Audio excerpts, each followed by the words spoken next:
And as you know, it's a major news. All the larger enterprise, well-known people are behind setting up their, systems and establishing colonies outside the Earth. And there are a lot of countries who are in the race right now. There is US, there is China, there is India, there are a few others. I think a lot of scientists are also making statements that in order to survive, we need to colonize other planets and probably leave the solar system altogether in long run.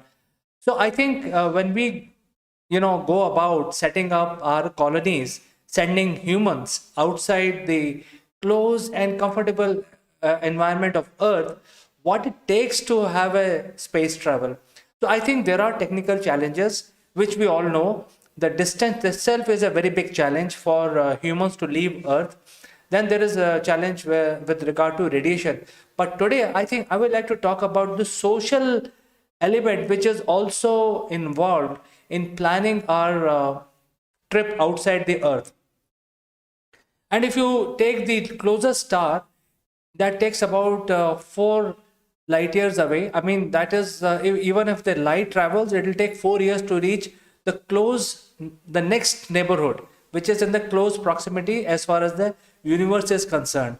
So when we have to go to Alpha Centauri star system, there are very promising signs that one of the planet, which is Proxima B, is very similar to Earth in terms of gravity and in terms of heat signature. It may have liquid water on the surface, and it will also have a surface. So I think it is a very close candidate to send humans out to Proxima B planet. However, with current technology, it will take about 32,000 years. So there is no way we can actually travel. 32,000 years is like an eon. The only way we can plan such a trip is we make the generation starships.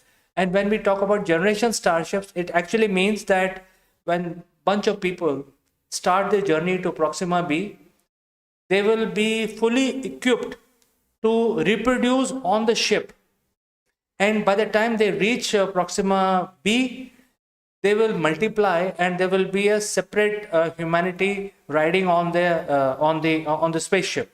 So the spaceship is called generation starships because it will be designed to support the generation of human beings. So scientists have done a lot of these research, and they have come up with a minimum number which can travel on this generation starship to start with. And this minimum number is something like 49 men and 49 women to travel, and they will be paired in certain genetical order, so that they can reproduce successfully. So having planned this trip out, I think we need to remember that when these people are going out, they will be moving far away from Earth, and they will not have too much influence from Earth. They will not be driving too many instances and examples from Earth. They will be in constant connection with Earth, but then gradually, as they move further and further away from Earth, that connection will start basically diminishing, and they will have to come up with their own methods and own systems in order to create a process. In other words, the people who are going to Proxima B, and they are prepared, their ship is prepared to support something like 30 to 40 generations by the time they reach there. They will have to design a way where the goal of their journey is percolated downwards into many generations. Because if that is not done, then midway they may decide to turn their spaceship in some other direction and go somewhere else. So we have to ensure, or the people who are residing on that generation starship will have to ensure that there is a process where they remember their goal. And second thing they will have to remember or to create is a governance system, some sort of a governance systems, because humans' brain is, can be very fictitious at times. They may have emotional issues. They may get into hypersensitive environment. They may start committing crime. And then there is no government like Earth has a government to enforce the law. and these people are out there in space with no interaction with Earth or very little interaction with Earth. They will have to make some sort of a system which is sort of a law on the spaceship. And once they are able to create the legal system for the spaceship, there will be a need to enforce the legal system. There will be a need for policing. So I think to start with, it is not only solving the technical issues around sending humans outside in this space, but also coming up with a process where the law is implemented, the goals are very well defined, responsibilities across humans will be very well defined, who will do what, those kind of things will have to be very well defined. And once those are defined, the legal system is in place, then only you can actually put these 49 men and 49 women on a generation starship, which will be traveling to Proxima B or some other planet which may decide in future to travel to, in order to establish human colony outside of Earth. The fourth problem that we will get now is the education. When the offsprings are taking birth on the ship, what is that they are learning? On Earth, children study history, music, for a holistic development, sports. They also interact with their own classmates, and overall, the personality of a human is shaped gradually over the years. When these people are going in a spaceship, they will not see the surrounding as we see. We will not see. They will not see mountains, rivers, etc. So, what sort of education system their kids will have to undergo, so that whatever they are deciding in terms of law, goal, and human ingenuity has to be taught to these children, and their evolution in terms of being an adult when they grow up has to be controlled in certain manner, so that their offsprings can also carry these values, because we have to plan for many generations, and these are the some of the key items which will be required and will be implemented. And this is nothing to do with technical aspects of traveling out in the outer space. This is about making a process where humans can successfully travel in space, in terms of medical support, in terms of legal support, in terms of creating courtrooms, in terms of understanding the cultivation. For example, if they reach Proxima B, by this time they will have no idea how to do cultivation. And even if they land on Proxima B, they will have to relearn these processes all over again. Whereas on Earth, we already know there are a lot of farming activity going on Earth. There are a lot of farmers. They can replicate quickly. I mean, if the journey is like 1 or 2 months, people can replicate that system on any other planet, whether it is Moon, Venus, or Proxima B, which is 4 light years away. However, if the generations are going to take for us to travel and reach and establish human colony on the next door neighborhood, takes many generations, and by the time they reach there, they would have forgotten.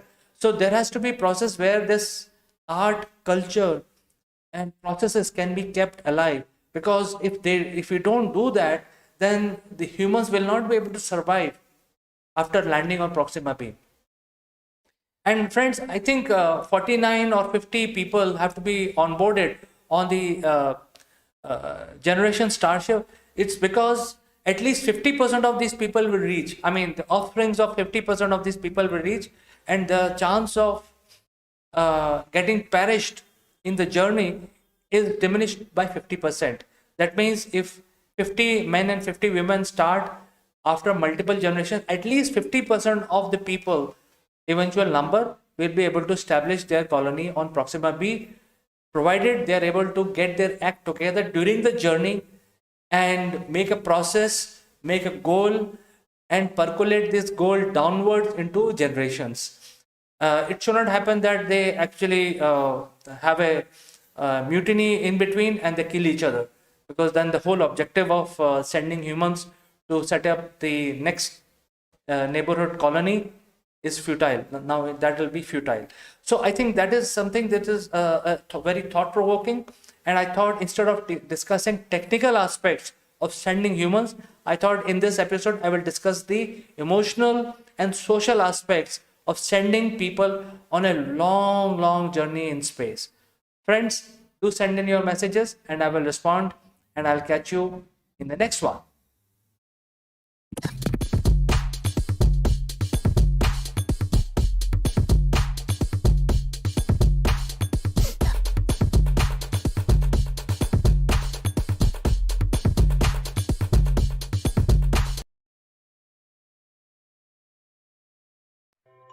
Hello friends, this is Chandra from Akulmach Technologies. Welcome to Top Brass. Today, I would like to inform you about the science of immunology and what is the contribution of India as a country or India as a civilization to the mankind. Uh, you know, like we are going through a pandemic, it's a global catastrophe, and we are taking precautions. We are staying in-house in our homes to remain protected because we don't have a solution against the pandemic. But this is not the first time that mankind has seen this kind of a situation. It has happened in the past. In fact, the more popular or more devastating pandemics are well known. There are chickenpox, smallpox, plague, and up to a certain extent polio also, which used to affect the infant and toddlers. But today in India, uh, we ran a successful program and we eradicated all these, at least these known pandemics. But I think I would be wrong to say that we have eradicated them because this was going on even in the past. When the chickenpox used to get, and it also spreads like the coronavirus that spreads, it spreads by human touch. So if some person gets infected with, say, chickenpox or smallpox, the humans started observing that what happens if one guy who has say chickenpox, and if he survives that disease for the rest of his life, he will never get it. So it's a power of observation that when they started observing it, they realized that because one time if somebody gets infected with that disease, for rest of their life, that person becomes immune to that disease because the body itself develop the antidote and will not allow that disease to come back again. So in other words, the resilience of the body increases. So this was the observation, and obviously when humans, ancient humans, were seeing this, they would have done some experiment. So the experiments done were, they take the virus out from in chickenpox there used to be small blisters on the skin, and the concentration of the viruses which are affecting which are responsible for that disease are found in that on those blisters. So you take that blisters out from that, which is very infectious, material, and give it to a healthy man, and infecting the healthy man. Now, by doing this permutation combination, we have no record of what was going on, but by doing this permutation combination, the humans, ancient humans, realized that if we give the this disease to a certain person in limited quantity, in certain less quantity, so the person will get infected, but the body will fight that infection, and then the person is sort of inoculated for rest of the life. So he will not fully fall sick. He will probably be he will get a fever for a day or so, and then body will fight because the infection is given in a limited quantity, and then the person is inoculated for life for that disease. So this is like an ancient knowledge which humans gathered, and they were able to come out with a solution. Now this particular knowledge which they got is was kept very as a closely guarded secret. It was not known to a lot of people, and in fact, in India there is a written documentation almost like 1,000 years back about this. So for how long this was being practiced, we have no idea. Assumption is it could have been more than 2000 years old science. And in modern world, we call it immunology. So now there's a lot of talk about finding a vaccine for the coronavirus and a lot of conversation going on about immunology. But this is not something new. This was going on for quite some time. And only mistake Indians did it, that it was kept as a secret to the high priest only, and it was passed through generation to generation. In fact, the high priest, or the person who was actually uh, who knew this knowledge, how much uh, disease to be introduced in a healthy person in order to inoculate, were being called to Middle East, to Syria, to China, and eventually this knowledge reached China. And from China and India, this knowledge reached the rest of the world. So this is so amazing. When I was reading about and when I was trying to do research before I started making this video, it was so amazing that the human ingenuity is so vast, and it's not something which is related to the modernness or the modern sciences that we see. This was already known from 2000 years back, and the humans were working on the immune system even without the modern medical systems being available. Even today, the modern science have no answer to this pandemic. What we are also speculating that some people will have, uh, natural ability to fight the infection which is caused by the virus. But we don't have data to back that up, so I will not talk about that. Now I will talk. So this is one information which I thought I'll pass on, where the immunology is not a new science. It's been there. The knowledge of how much and how to do this is already present, at least in certain civilizations like India and Chinese civilization. But I would like to draw another attention, which is more recent. India got independence in 1947, but these issues were there. A lot of people were dying of chickenpox and smallpox because this knowledge was sort of lost, because we were ruled by the British, and then before that there were a lot of invasions which were going on. So this knowledge was lost. A lot of people were dying, a lot of infants were dying, and there were a lot of pandemics in India. So the Indian government decided that they want to fight these pandemics, and they decided to launch a very strong, very well organized programs in the 60s. So a lot of inoculation happened. In fact, uh, in 60s and onwards, the inoculation used to happen door to door. The medical officers used to go and each houses and inoculate people so that they don't get that infection. So 60s there was inoculation. In fact, the technology of giving these inoculation was very primitive, because they had to inoculate thousands and thousands of people, because India has a lot of people. So people who got inoculated in 60s and 70s have the scars on their arm, because that inoculation used to leave a scar. But after that, the government created a complete plan. The population today, which is born after 1980s, do not have those scars, because now it is more advanced, and there is a complete roadmap. When the child is born, up to 12 years or 15 years, there is a complete roadmap of how many shots the child has to be given. So now, in fact, every children that is born after 60 in India is covered by these inoculations. So while we are searching for the cure for the pandemic, but the Indians, because we ran a very methodical and well organized plan, the Indian people, Indian government, right from 60s, they had beaten all these deadly pandemics. So is there a inherent uh, resistance to such diseases which are similar to flu and corona in Indians?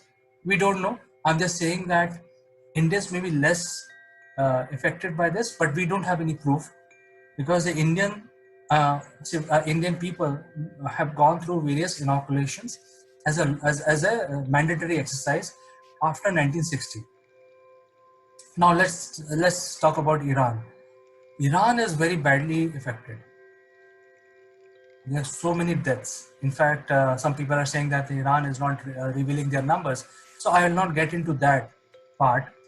But Iran is very badly affected, even though they also had the inoculation program, a very well defined inoculation program. But the only problem is they started their inoculation in 1984, starting with BCG and some of the other things. So their plan uh, took took in effect, or basically effective from 1984 onwards. So anyone who's born after 1984 has those inoculations in Iran. So the people who are dying in Iran are basically people who did not go through the inoculation. So the older people, middle-aged people who did not have the protection of the inoculation, are the infection of corona is more severe on them than as compared to people who are born after 1984. Then there are certain countries who do not have such programs, because they have some of the countries have not seen these pandemics, unlike India and the Southeast Asia, where these malaria and all these things are very common. Some of the other countries who do not see these things, again, the corona or this particular COVID-19 is deadly for those countries who do not have the inoculation program against these diseases. So I'm just making an assumption. I'm not making any, I'm not making a theory. I'm just saying that these are the symptoms, because none of us have these symptoms. Doctors are trying to build a medical data about how the things are, how the graph, we are talking about flattening the graph. So this is basically a medical term. But I'm just saying what I've learned after doing this study about why it is affecting certain category of people more than other category. And this is what I thought as my analytics. I thought I'll bring it to you. And with this, I will end this video, but I would like to get your comments, and I would like to get your participation, get your feedback.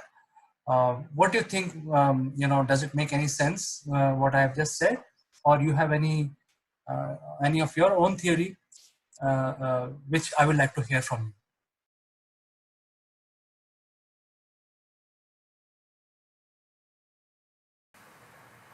Hello friends, this is Chandra from Akulmach Technologies. I'm also one of the co-founders of this company, and today I would like to talk to my fellow citizens, Indians, and convey a message. As we all know that India as a country is a large country. It has a more than 1.3 billion people as a population, which is almost like 25% of the global population. So it has a huge impact on the world economy. And the Indian government has also set up a target that, rather two targets. One is Make in India. That means more and more work has to come into India. And the second large target for Indian citizens is to reach a $5 trillion economy. Now, as you can see that while we can continue to make our own plans individually and as organizations, the 5 trillion economy dream that we need to achieve, as far as our government is concerned, they have set up a target for all of us. The issue there is a skill which are required. So there are certain skills which are being taught in the colleges and universities, and then certain skills may not be relevant for the future. For example, if there are skills which are related to something which is repeatable, those kind of skills may not have too much value in time to come, simply because those skills may be taken over by the artificial intelligence uh, and automation. So, what we need as Indians for getting more and more work coming back to India from the globe is these skills. So, we all know that we need various skills, and we need a lot of people being trained into different kind of skills. and that is when the $5 trillion economy dream will be fulfilled. Now, it has a very strong relationship. If there are no skills, there are no work, and there is no work, there is no 5 trillion economy. Having made this point, I'm sure most of you agree that success in life or achieving a target has nothing to do with your money or uh, the backing or whatever you can do for your company and for yourself.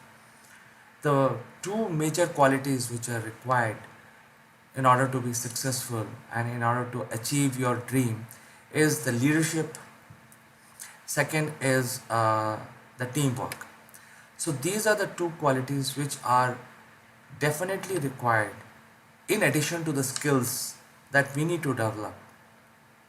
Because if there's no leadership and there is no um, attitude to work as a team, then it will be difficult to execute global contracts and generate revenue for the country. So I think these are the two skills which are very important, which is leadership and the ability to work as a team. So team player. These are the two major qualities which are required and which are very critical for India to develop. In addition to create new job opportunities and also create new skills, which will bring a lot of projects back into India. So as a professional um, and as an organization, as a professional, I would like to help my fellow citizens and you know impart these leadership skills for whoever wants our help. We will make you better leader, better team player. And the why I'm saying this is important, uh, because nobody is training leadership. Even if you want to be trained in leadership, it is very difficult to learn the leadership skills in a classroom. It has to be learned by doing things, and that is why people like me can impart our life journey and our experience with new budding skilled people and help them to be a better leader. And most important is to be able to work together as a team, and that is when the India will excel, and that is when we will basically achieve the dream of becoming a $5 trillion economy.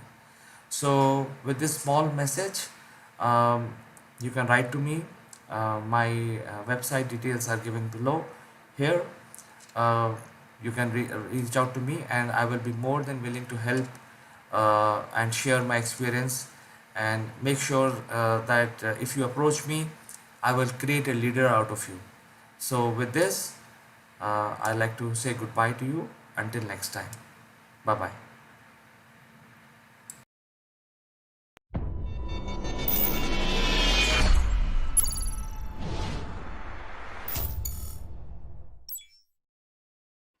Hello friends, welcome to Akulmach Live. I am Kanchan Verma.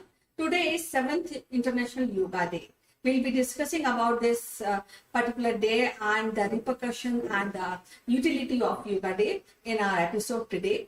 Do you know that yoga is being developed by Indus Saraswati civilization around 5,000 years ago? And it is also said in the inscription that Lord Adi Shiva developed and invented this yoga. So we'll be discussing more about with our guest about this particular day. So stick around to this episode till the end. You will get more information and you will enjoy this episode. Welcome back, and today, as you know, we are celebrating a special day, and we have a special guest on this episode, Ritu Gupta, who is the CEO of Four Seasons PR Agency. So, as you know, we are celebrating 7th Yoga Day today, International Yoga Day. So, let us invite our guest today and ask what this day means to her. Welcome to the show, Ritu. How are you doing today? Thank you, Kanchan, for welcoming to the show. And I'm absolutely feeling fine and feeling very fit because today is the yoga day. So I think it's one of the best days of my life that where I can get my mental tension away by doing yoga, especially today. Well, you know that yoga practices has been we Indians are following from very long time, from very antiquity. So how this really emerged as yoga, and you know even today morning Prime Minister address, and we are celebrating yoga for wellness. This is the theme of today's yoga day. So. Let us discuss about how it really started yoga and what is the importance of yoga in day-to-day life. Kanchan, I think yoga is a very good wellness exercise, holistic exercise. And I personally feel that yoga is a mind and body practice that combine physical poses, controlled breathing, and meditation or relaxation. It reduces your stress, your mental tension, your blood pressure, and it lowers your heart rate also. So when all these things happen, then definitely you have a very holistic attitude towards life. You naturally relax because all these problems, your heart blood pressure, your diabetes, your heart problem, definitely increases the stress. So when we do yoga, it controls all these problems, and slowly we get towards wellness of our body, and definitely we are stress free. Well, you have mentioned very rightly that yoga helps in a holistic development and healthy well-being on day-to-day basis. Now, when we talk about yoga, and there are many asanas and many meditation techniques. So, do you really feel that schools in college and schools they are giving a proper attention to this art form so that our children grow up a healthy life in future? Yes, I think it's a very good thing for young kids to start with. And these days, I get to know that many schools they have on everyday basis they have 40 to 45 minutes slot for yoga. So I think every child, even the children today, they have certain kind of anxiety issues. So that can be because of homework or whatever reason. But then it's a very good practice that they are inculcating in them. The schools, the government, the parents, they're inculcating in students to do yoga. So in today's time, in difficult time of pandemic, even I feel at home the students they are doing yoga sessions, and you have all those yoga trainers available online. So I think it should be done because anyway yoga, even small kids they can do. There are certain very basic asanas, and slowly they can move towards difficult asanas. So yes, the child should be told and about yoga. You see, as you mentioned, that it's very essential for the well-being and for the development of human body. And yoga, I have read, it provides you not only physical wellness but also mental wellness. But there are some people who are against of yoga. So I would like to know your views. Are there's any scope of opposing yoga? I don't think so. Anyone should be against of yoga. But yes, I feel that some people, when you have some kind of physical problem, you should consult the doctor first, because there are some asanas or you may do, and then you may have some kind of nervous problem, problem in nerves. So if you are overweight, first of all, it's a very good exercise to reduce weight also. Yoga is a very good practice. But then one should consult the doctor if they have any kind of doubt in the mind. Otherwise, it's very simple to do yoga. Yes, so now what is your favorite yoga? And I'm sure that you practice yoga on daily basis. So how you really get up and how you prepare yourself to do these exercises in the morning? Do you do exercise in the morning or how it is? Yes, yes. See, the best time to do exercise, I get up early in the morning, and the best time to do exercise is, early in the morning. So what I do, my time, let's say between 6:30 to 7:30 is the time for yoga, and I do Bal Asana, which is a classic child resting pose. And this asana is also done in between various asanas. So in Bal Asana, it calms your mind, it releases you of stress and tension, and this pose also works as a great uh, reliever for your back problem, for your spinal problem, and it calms the lower back and nervous system also. So it's a very simple asana. It is also known as child pose. It is done, it's a kneeling asana. It is usually practiced before and after Sirsasana. Well, so I'm sure that many even international personalities are propagating yogas on various forums. Even our own Bollywood personality are kind of they have their own cassettes and books for yoga. So I think this is something very essential for well-being, and I think it should be practiced and should be taught from a very early age. But apart from this, Yes. I feel that. That yoga also give a sense of culture and uh, uh, traditional way of our Indian thinking.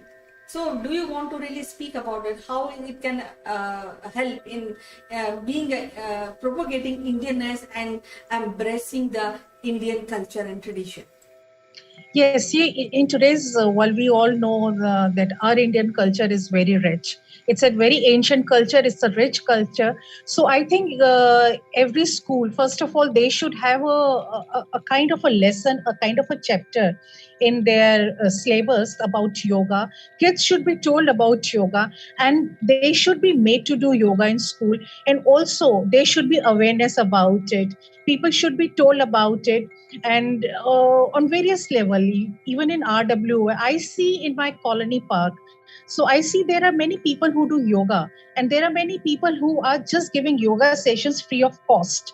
So I think it's a very good awareness which is being created in every colony, in every locality, through RWAs. So we should let people know about our Indian culture if we can. We should online propagate it, let people know how what is the use of yoga, how yoga can control your body and mind. It can make you a strong person also. It increases your focus also, which is very important for students these days. Yes, and I think on everyday basis, I think yoga should be part of your daily routine. Whoever is not following yoga, Yes. they should come up and they should learn and teach and do themselves, because yoga is not only for doing exercising like Surya Namaskar or Shavasana for relieving the tension from the body and the blood flow.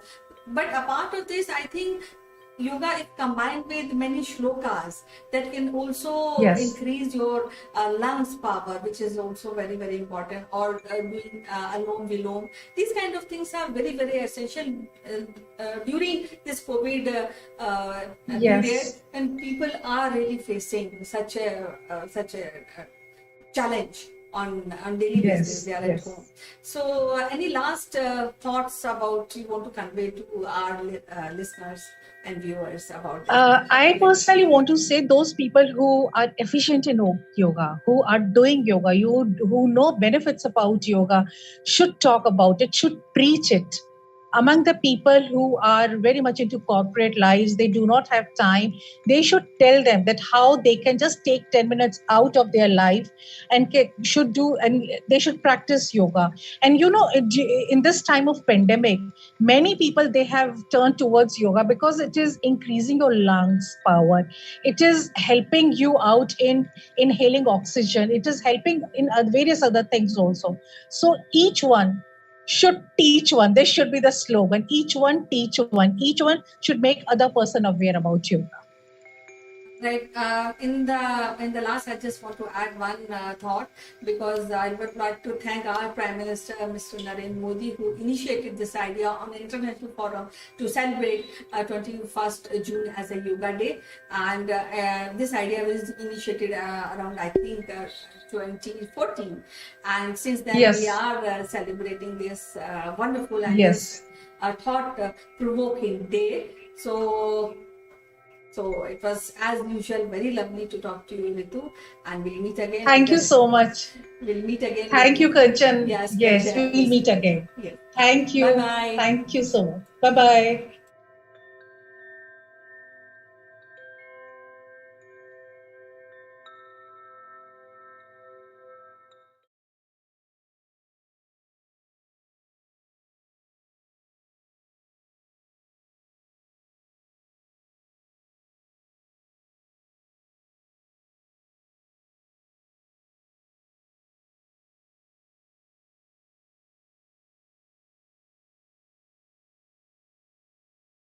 Hello friends, this is Akulmach Live and I am Chandrakant.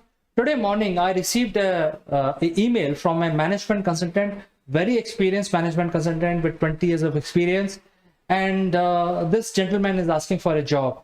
I've gone through his profile and I'm really confused because that today's context, the type of client that we find and the type of business we are in is not what this management consultant has done. And therefore, that made me to think, what is the possibility of management consulting business today, how they should reinvent to stay relevant. And to have this discussion, I will be joined by a very, very senior personality from UK, who himself has been a very, very popular figure in the business. So friends, I'll join back along with my guest after a few promotional messages.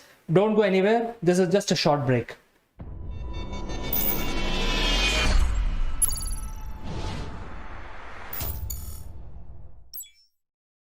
Friends, have you ever wondered that making a lasting impression online is similar to landing on the moon? If yes, we have a solution for you. Akulmach Genius program will help you prepare for your upwards trajectory towards success in the digital world. Our program consists of 12 unique tailor-made sessions of 1 hour each, spread over 6 weeks. Akulmach Genius program provide you practical knowledge about how to optimally use online video platform with lights, action, camera, as well as crash course in using virtual screens. The program also includes a session on the grooming and online etiquettes, which are important for running your online sessions and webinars. At the end of the program, our participants would be allowed to make their own videos, which will be published on a very popular business channel called Akulmach Live. This will provide global recognition to all our participants. If you like what you hear, then using the link in the description below, join the program straight away or visit www.akulmach.com.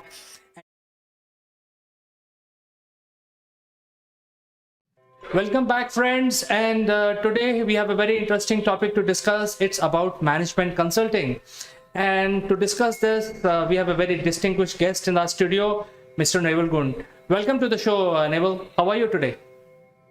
Good morning, CK. Good morning, everybody. Yes, I'm feeling great. It's a beautiful sunny day today. It's middle of the week, so the rest of the week is downhill, isn't it? A hump day or something? What do the Australians call it? Of course, but we have just finished our share of huge deluge of rain, and we are just enjoying the little sunshine that we are getting right now. Well, plants need rain, and now the sunshine's coming to dry them up. So, just like consulting, we used to have lots of consulting companies pre-COVID. But is the model bust? Have consultants, the big consultants, have they had their day? What do you think? Well, Neville, I think that I worked for corporates where these consulting companies were hired to guide the corporate in the right direction, to find the new path, to find the new businesses. How do you find new clients, new type of clients, etc. So, we know all these top 5 companies. We don't have to take the name, but they used to bring their Bible, these thick, tested, tried models, 8 by 8. And they say that, hey, if you implement this, you are going to make millions. Your turnover will double in next 3 years or 5 years. The challenge that I see right now is that since those old models are tested, tried models for last 100 years, and the COVID has changed the whole business scenario so drastically, my confusion is that will those models still work in today's concept? Well, it's a really good question. And if you recall, I wrote a book just over a year ago now with a good friend of mine called John Gilmany. And we entitled the book, Can You Handle the Truth? And a big question mark. And the reality of life is these models were bust some time ago. So even when I had a proper job like you did, when I was working in corporate life, we used to get these consultants to come in, the big 4, as now big 5 or 6 maybe, and they would come in and literally interview all the staff and then put a beautiful review together and tell the board exactly what the staff have recommended, in essence. Not much different from that. And then they said, well, we'll help you implement it. And they charged a fortune, even for the smallest of corporates. They were investing in millions of dollars worth of investment. The question I always had was, does it work?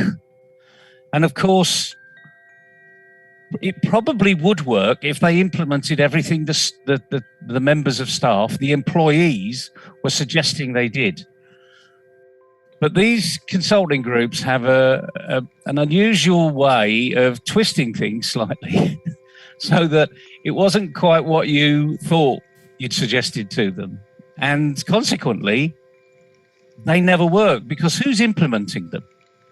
You are.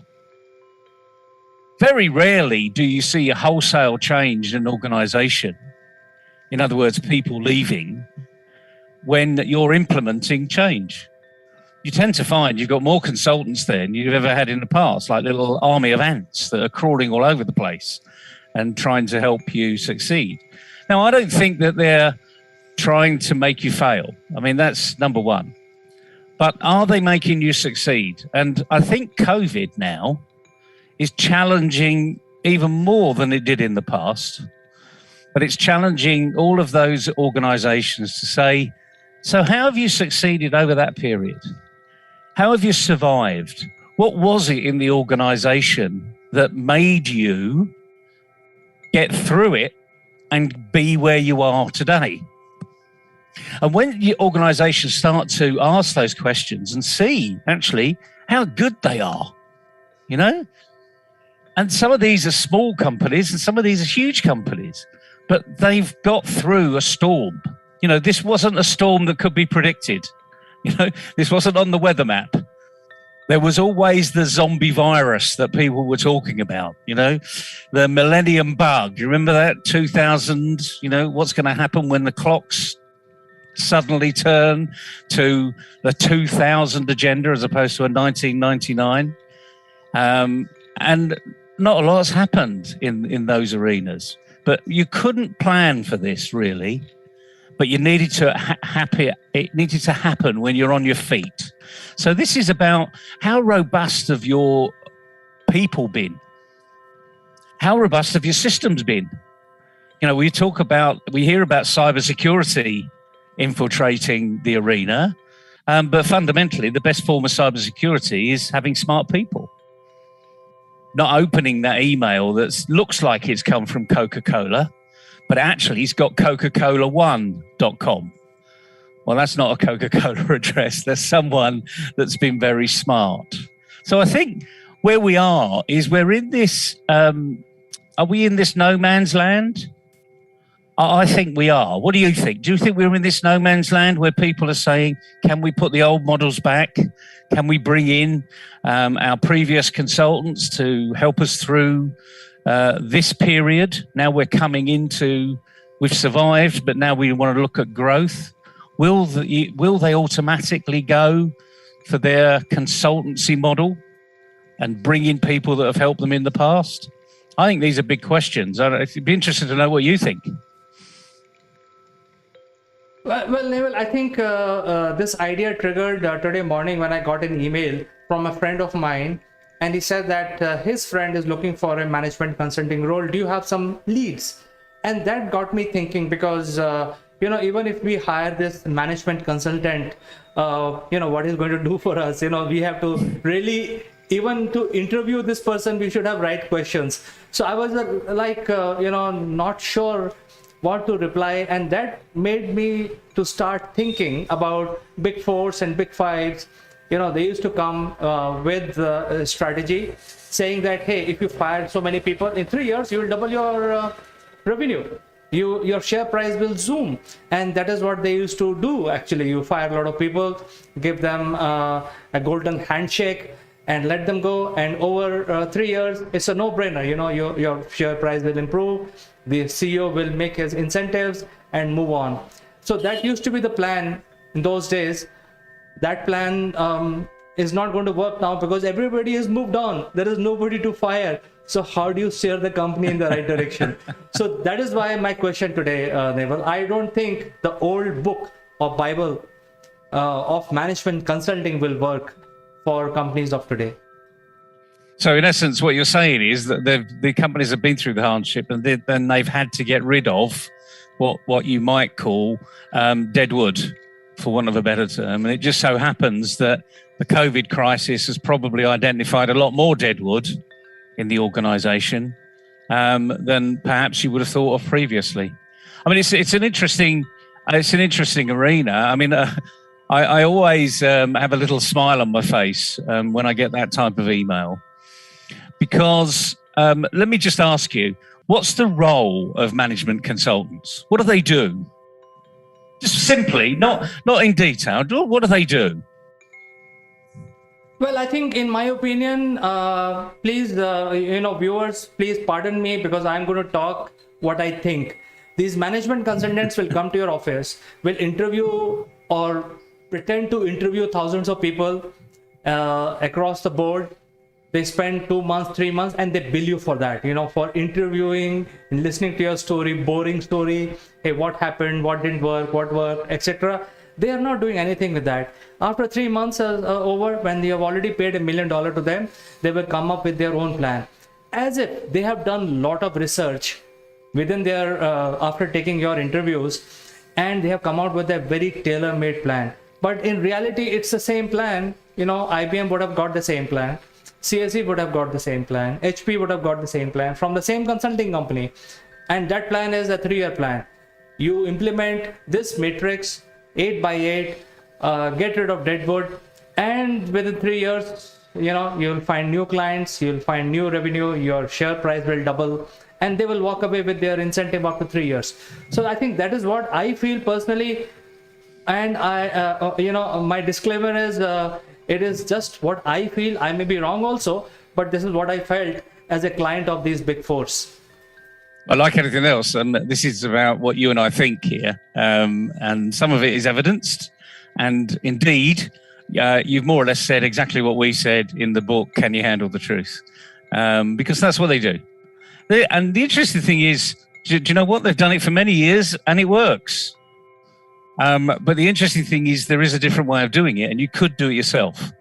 But like anything else, majority of companies are already exhausted their employees, and they've got more than a day job each because they're getting more for less.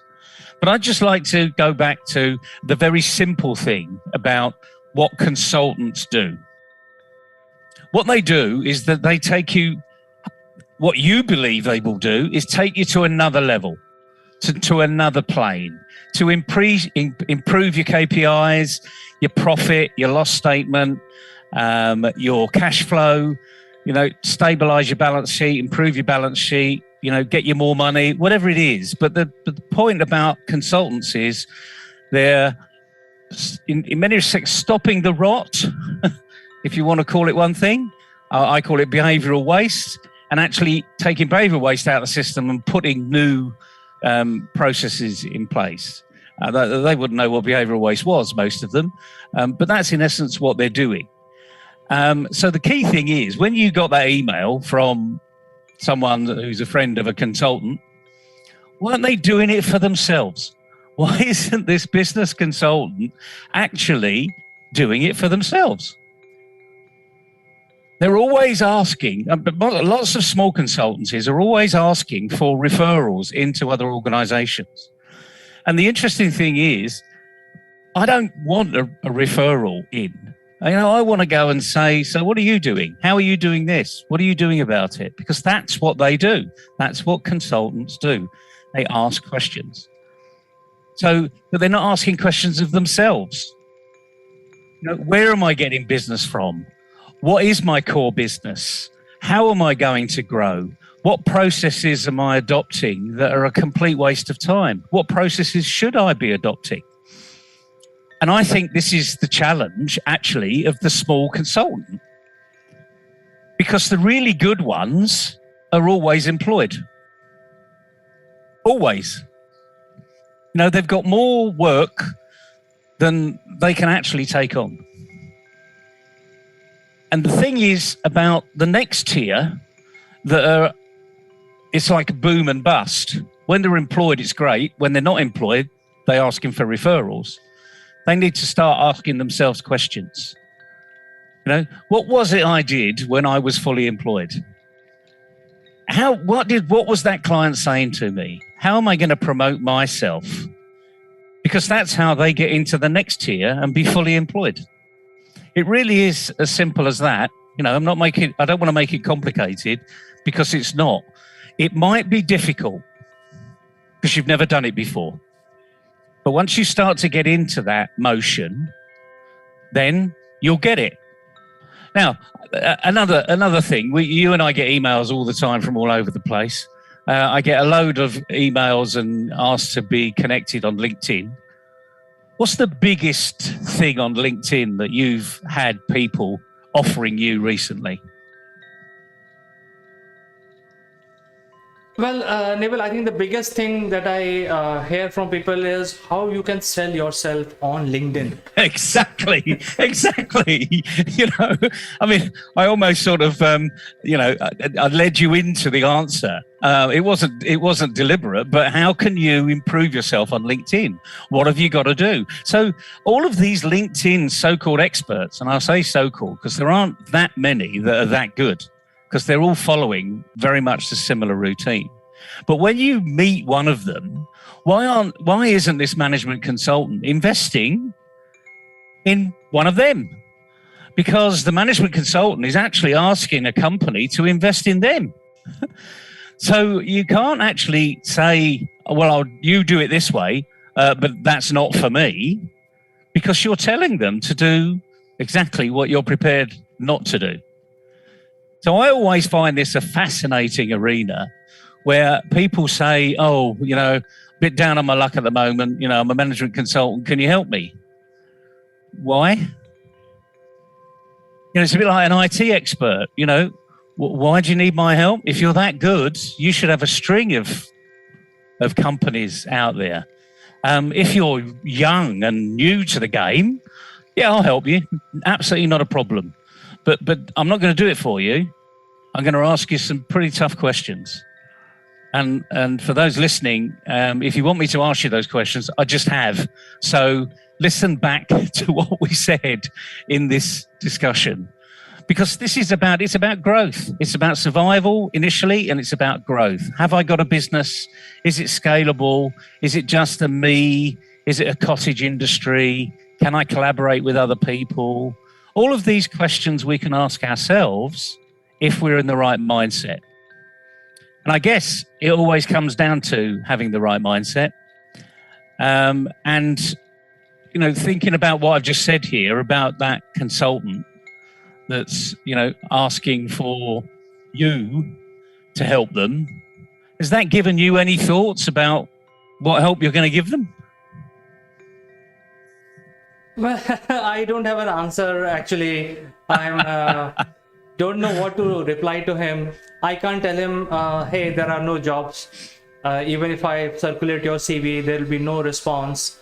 I think it's a journey that the consulting companies or business consultants will have to, undertake themselves and find out what is the winning mantra for them to get employed right now, because the old process is all dead. You can't fire any more people. They're already gone from all organizations, and the business demands are also changed drastically. So the management consultants will have to find new ways of generating more revenue for their clients, and for that I think they have to come up with the new idea. And so far, I have not seen any new idea from anyone so far. Well, is it a new idea, or is it just knowing about the business? I mean, one thing, as many people will know, I come from the oil and gas industry. Now, we used to employ real specialists in oil and gas. And why was that? Because they knew the industry inside out. They knew that there was never 100% win. They knew, or the good ones knew, that it was a cumulative effect. It'd be like compound interest. I'll get 1% here, 0.5% there, 2% over there. But they had this almost like a map in their mind of what other companies have done and how perhaps you can navigate these very different waters. Because, as you well know, despite the fact you're in the same industry, you may employ exactly the same number of people, looking as though you're doing exactly the same thing, but in reality, you're not.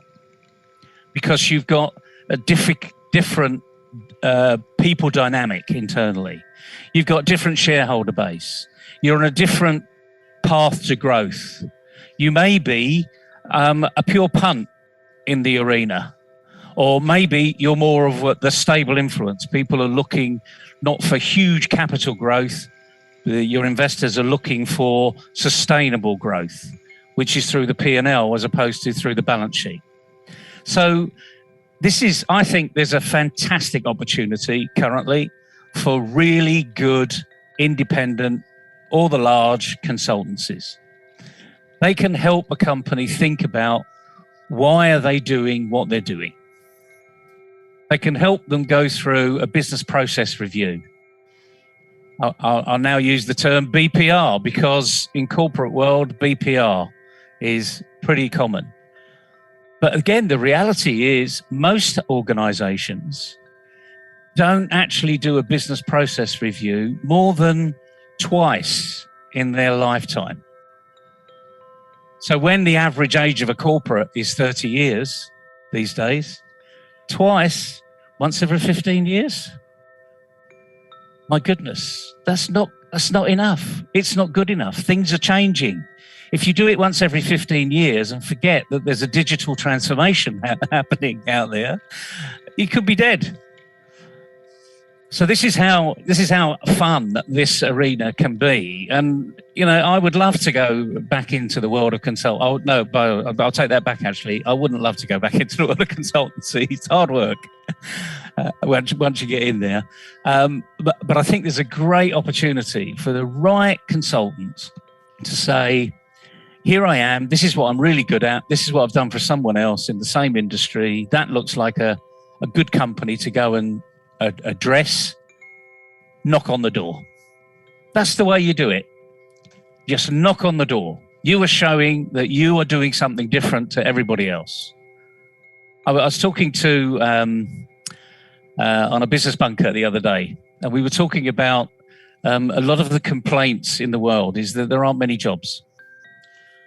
Now, for those that are listening, I will say this very slowly. There are thousands of jobs. It's just that you don't know where to look for them. But if you did know where to look for them, you'd get one. Now, don't take my word for it, because I was actually talking to a person that runs a job site, one of the biggest job sites in the UK. And he said there are thousands of jobs, but people are just listing their CV online and expecting a response. We've become lazy fundamentally, and that's where your management consultant is, I'm afraid. That email just shows me he's lazy or she's lazy. And my advice to them, if they're listening, you can send them this interview, is go and do it for yourself, because that's the only person that's actually going to make it work. Because who knows what opportunities are out there until you start to knock on the door. And the other thing is, go and find a specialist on LinkedIn. If you look at my inbox, I get 20 or 30 offers every day. We can get you 20 or 30 leads every month. You know, guaranteed 20 or 30 leads. Well, if you're a small consultancy, and the price for those leads isn't that much, actually, as long as they're good quality leads. You'd be quite surprised over time. But again, if you're going to go down that route of lead generation, it's not going to happen in a week. You have to be focused on it. But of course, the management consultant will know that, won't they, TK? They'll know that overnight successes are not instantaneous. They've never promised an overnight success. So why would they expect it from somebody else? Just a little bit of fun this morning in the world of management consultancy, or any type of consultancy, really, because the same thing applies. That given you any thoughts, CK? I've seen you smiling at parts of what I've been saying there, as touching a few nerves and perhaps delving into your history.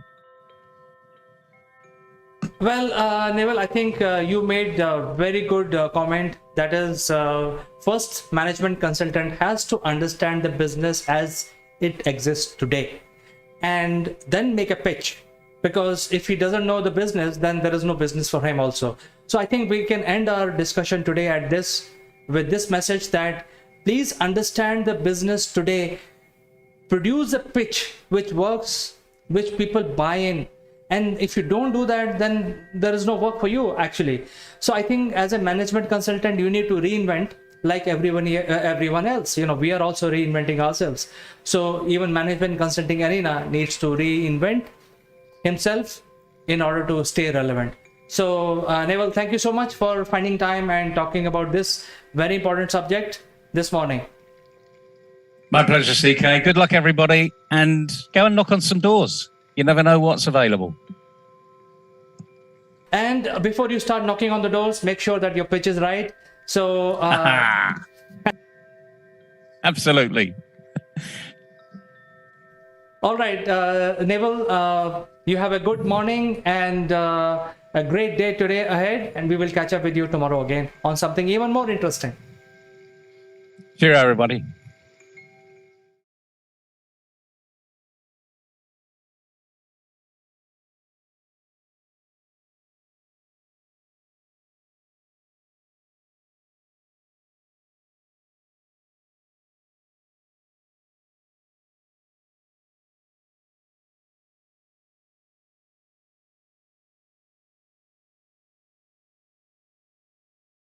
Hello friends, this is Akulmach Live and I am Chandrakant. Today is a very big day for India. Today, on Monday, which is August 2nd, 2021, Indian women hockey team has defeated the arch rival Australian women team at Tokyo Olympic 2020. Why it's a big deal? Because Australian women team is a formidable team. They have won the gold medal 3 times previously, and India has always got defeated to Australian team whenever they got defeated. So I think it's right to say that it's an arch rival, but this time all the team members in Indian women team, they have excelled. They have not done any mistake. They followed the line of the ball, and I think we should dedicate this video to one person. That's the goalie of Indian team, Savita Punia. So a great deal of information is coming up about her, how she prepared, and what is the kind of background she comes from. So friends, don't go anywhere. I will be joining back after a few promos within a minute.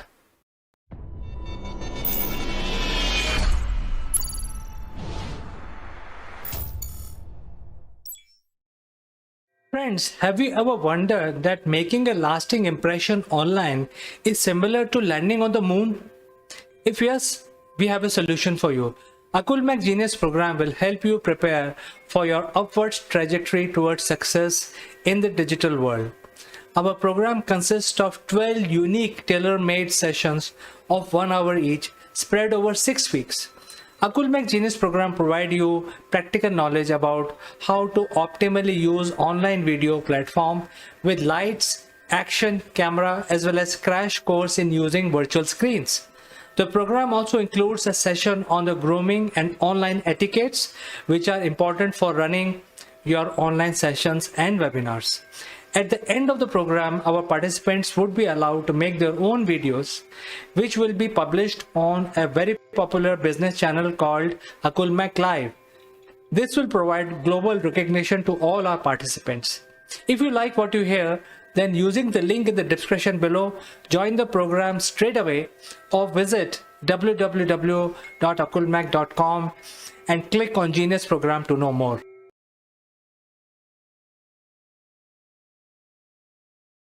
Welcome back, friends. Today it's a big day as Indian women hockey team has defeated the Australian women hockey team. But in today's video, we're talking about the goalie of Indian team, which is Savita Punia.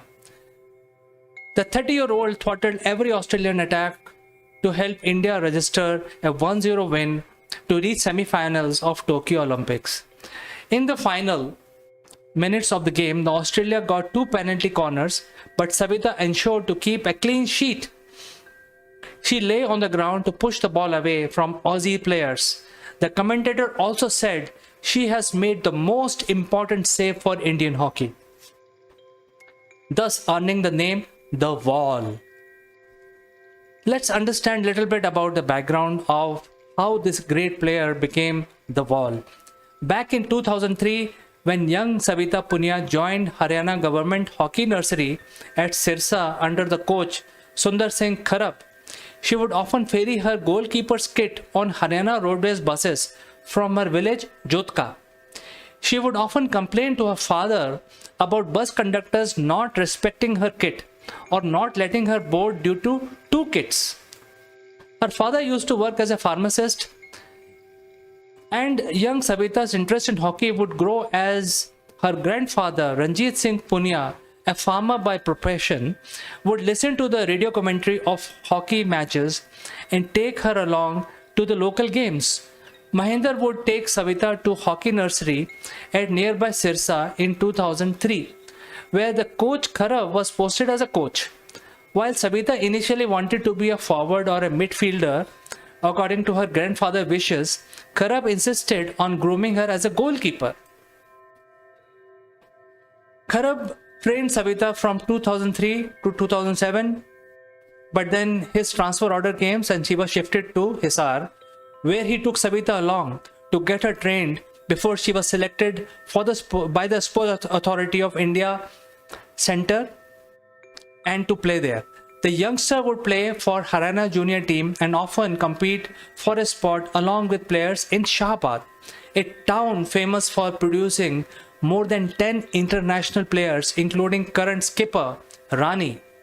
Savita would soon impress the national selectors and would make it to the junior Indian team in 2007 before making her debut in 2008.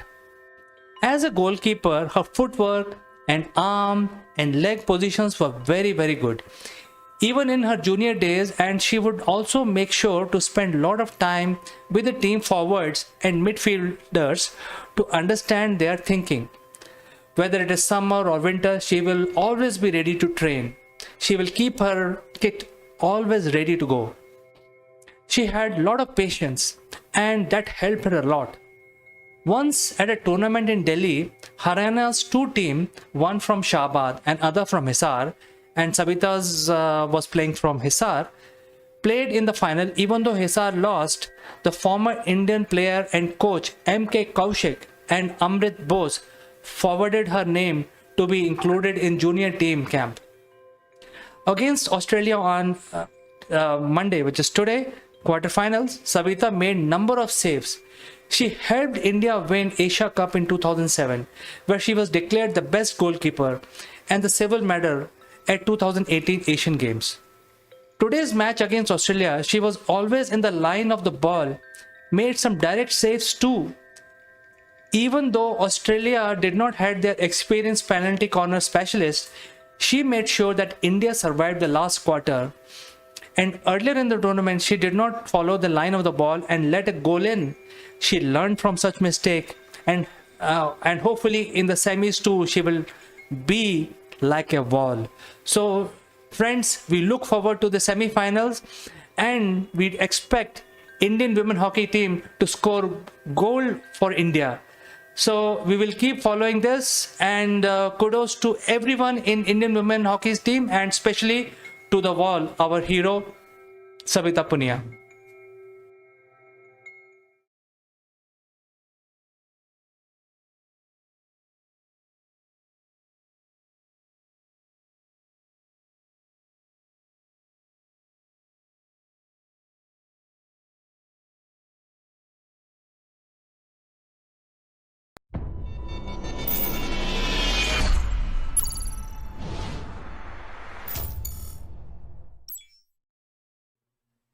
Hello friends, welcome to Akulmach Live. I'm Kanchan Verma. Today we have a special guest. She's joining us from Chicago. She's quite vocal about the social issues in the communities. We'll be discussing a thought-provoking topic today in this discussion. So stick around to this episode till the end. It will be very interesting and again, very informative for you.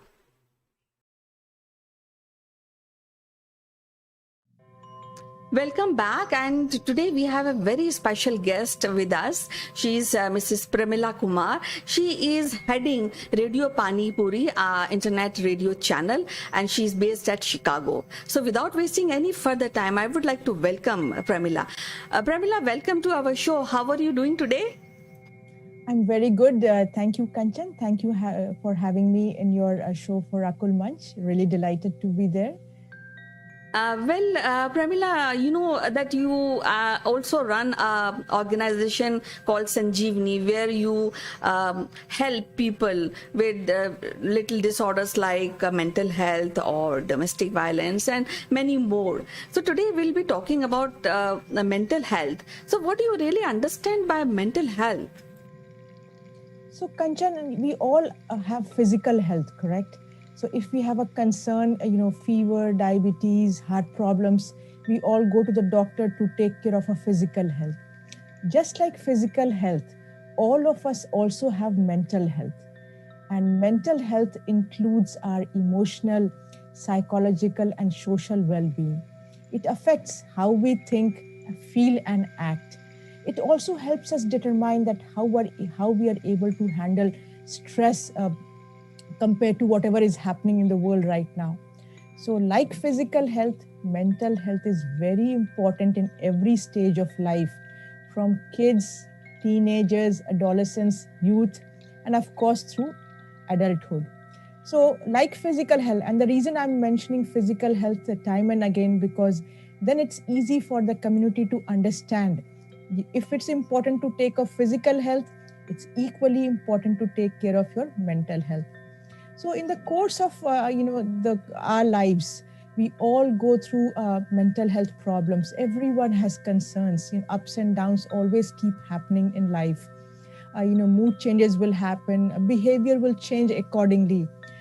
So important thing is how well we are able to cope up with these changes determines how well our mental health is. So actually, what happened lately, I mean, when the emergence of this COVID pandemic, we are hearing this mental health as a subject or as a disease more often. I'm sure that this mental health must be there before also, but now it has come in a forefront. So actually, I just want to know how we really recognize or how we know that this person is suffering from mental health issues. So mental health conditions are complicated. They are not very simple as physical health. And there are many contributing factors, environmental, organic or genetic. And definitely COVID-19 for the past 15, 16 months has had a major effect on us. So, when we are not well, supposing someone has fever, how do we understand? Maybe we will take the temperature. We can feel that this person is having, the body is feeling very hot. So those are some visible symptoms. But when someone goes through mental health concerns, or if they have a mental health problem, the symptoms aren't very visible upfront. And some of the symptoms may have happened, feeling of fear, anger, sadness, being worried, being frustrated. And this can happen to anyone, but if this happens for a period of 7 days or more, then it's a cause of concern. Changes in appetite, energy, desires, or interest. Sometimes people start eating a lot, and sometimes people just do not want to eat at all. Difficulty, concentrating on making decisions, sleeping a lot, sleeping really less, having nightmares, physical reactions such as headaches, body pain, stomach problems, skin rashes, feeling hallucinated, hearing voices in your mind, feeling lazy, inability to do normal chores. These are some symptoms which is an indication of a mental health concern. But again, one Kanchan, I would like to say that someone going through this should at least observe it for at least 4 days to a week to say, let's go to a doctor and visit someone. Well, it's really terrible, somebody who's suffering with these conditions, because I've heard that you are master of your own body and mind. And here we have a disease which is called mental health, and which is emerging very fast, even in children. Now, what is the remedy for this?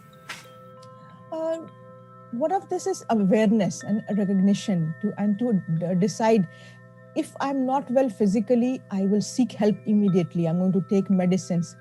If I recognize any of these symptoms of a mental health, it's always good to talk it out.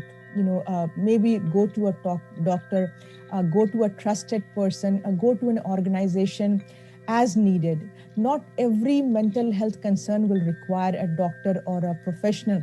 Some of it has different kinds of remedy. But the important thing is to understand it's okay that I have a mental health concern. It's not a taboo. It's not a stigma. I'm not weak just because I have a mental health concern. So, Kanchan, that is the biggest thing which people should recognize. The moment they recognize, support is always there. Well, actually, yesterday we have discussed about how yoga can help in mental health issues. So I think that is also one, and I also feel that the awareness, as you mentioned, that it is very, very critical to have awareness about the mental health and how to really rectify this issue. So now in community basis, what we can do as a community for the person who is suffering, and is this mental health is curable? Can it be cured? I'm just going to start with your last question. Is it curable? It all depends, when someone has started getting help. And it's not, the cure is not instant. It takes a period of, a treatment, and it could be psychotherapy, it could be any kind of treatment. But the first thing is to recognize and say, I have a problem. Let me give you an example, Kanchan. Deepika Padukone is a very big actress in India, a very well-known face. She was also suffering from mental health concerns when she was a young woman. She went ahead and got the help to be treated. So some of the things what we can help the community, Kanchan, is to accept the person, to listen to the person, help them cope with the different stresses of life. COVID is there. What can we do? Can we cure the COVID overnight? No. What we can do is offer emotional support, provide help to the community by medical supplies, food, etc. And then we should be also try to make meaningful contributions. Some of the other things what we can suggest is get professional help as soon as possible if you think you need it. Being connected with others, staying positive, being physically active. Yesterday was International Yoga Day. Mindfulness, physical exercises, helping others, getting enough sleep, getting good nutrition. These are some of the things which can at least improve uh, mental health concerns. Well, and the last, I just want to ask you a very critical question is that and children, which are kind of, they are in the house, they can't go out, they have no social intermingling. And there are a few children who really face, they face vacuum, they face not meeting people, and all the time glued to online studies. And so I think what we can do if really children or one of these out of one child falls into this kind of disease of mental health, anything you can suggest for the parents to really do for their children? Yeah, we realize, Kanchan, the last 15 months have not been the best. Parents are also working, they're at the home, kids are there, there's no interaction with anyone, and it has taken a toll on everyone. So these are some of the recommendations, especially for parents, because if parents can do it, it will help the children. Take breaks from watching or reading to news stories. Give a break, because the more you listen, the more of this news affects you and causes negative concerns, symptoms. Take care of your body. Play with the children. Board games, not TV, no computer games. If it's allowed to go outside the house, for a walk or go into the terrace somewhere, do that. Talk to them. Play cards. Try to eat healthy food, and tell the children that they should explain to the children what the situation is. The truth, always the truth. Even if the parents think that the child will be affected, but it's always recommended to tell the truth. This is COVID, this is happening, people are being affected, we will get the vaccination, we will put on the mask. If the children know the reality, they are much better prepared to cope up with this concern. Again, in the house, avoid any altercations, arguments with the couple, with mom and dad.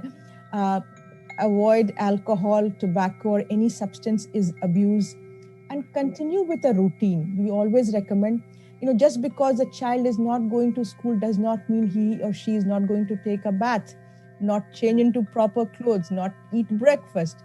So that routine is always to be maintained, and make time to unwind. Turn off the TV, cell phone, turn off the Wi-Fi at 8 o'clock at night. No Wi-Fi at home.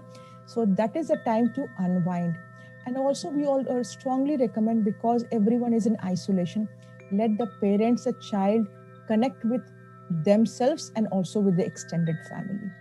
So this way, at least, Kanchan, we've seen, there are some improvements, and kids feel better, parents feel better.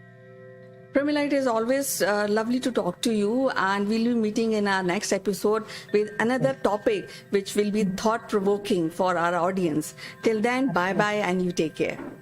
Thank you, Kanchan. Thanks for having me. Everyone, take care. Masks still important.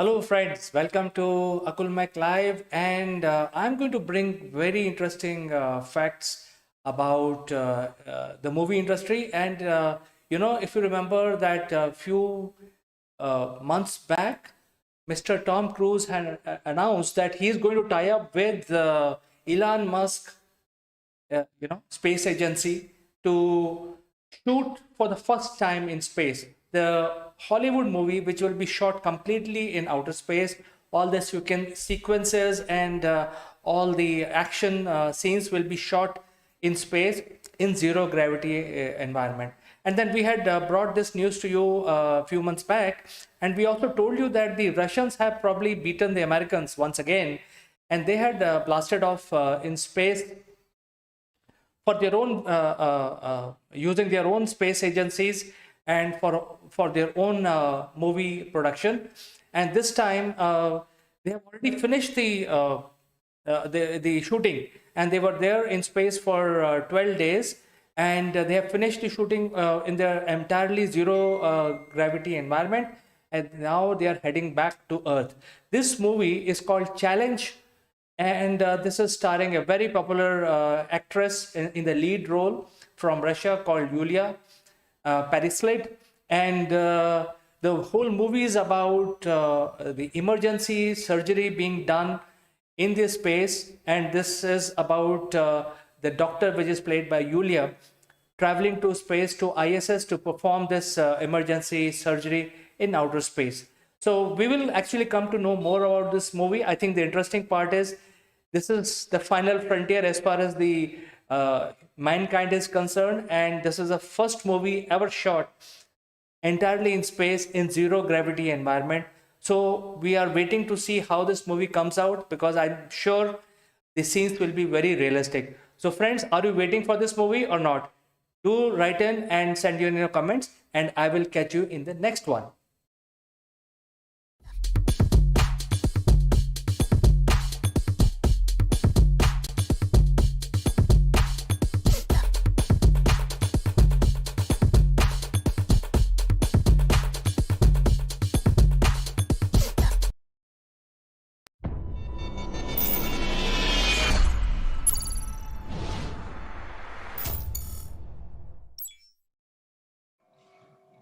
Hello, friends. I'm Kanchan from Akulmach Technologies, and you are welcome to our show. Today, we have an interesting personality to discuss, and to discuss about this interesting, larger than life personality. We have our guest, Sitesh Srivastav, who has a deep interest in corporate training. He's closely associated with radio broadcasting. He's an IT professional. So, welcome to the show, Sitesh. How are you doing today? Thank you. Thank you, Kanchan. Lovely talking to you all the time. How are you doing? I'm fine, Sitesh. And yesterday there was a birth centenary for the great Shivaji Maharaj. And I thought, let me discuss about this great personality with you, because I know that you also like great personalities like Shivaji, and you have read about this personality more than me, because we had been talking about great personalities of India. And Chhatrapati Shivaji Maharaj is undoubtedly one of them. So, Chhatrapati Shivaji Maharaj is considered to be one of the greatest warrior of his time, and even today, stories about his valor is narrated in most of the parts of our country as a folklore. With his valor and a great administrative skill, Shivaji carved out an enclave from the declining Adil Shah Sultanate of Bijapur. So, let's say more. Let's our viewers know about Shivaji Maharaj more. Well, Kanchan, thanks for bringing up this subject. And in the modern history of last 300 years or so, uh, we must not forget the people who actually were able to unite this big piece of land uh, to a place, to a position, to a definition which we call as India. And when the interesting part is that when the Mughals were at the peak of their career, when the peak of their empire, when the Aurangzeb became the richest emperor of the world, and he started doing plundering in the country, we find a person who could rise from nowhere in the foothills of Maharashtra, and Shivaji came out from almost nowhere, and he was able to challenge the most powerful emperor of the world, and I mean the highest ranking Mughal emperor of his time. And it is because of Shivaji that actually Mughals started declining in this country. And that is something that the great man, the Shivaji, that we are discussing, and I'm really, really proud to know and understand whatever I have known about him. The military strategist, the guerrilla warfare expert, and the man who had not just the military expertise but also the strategic thinking.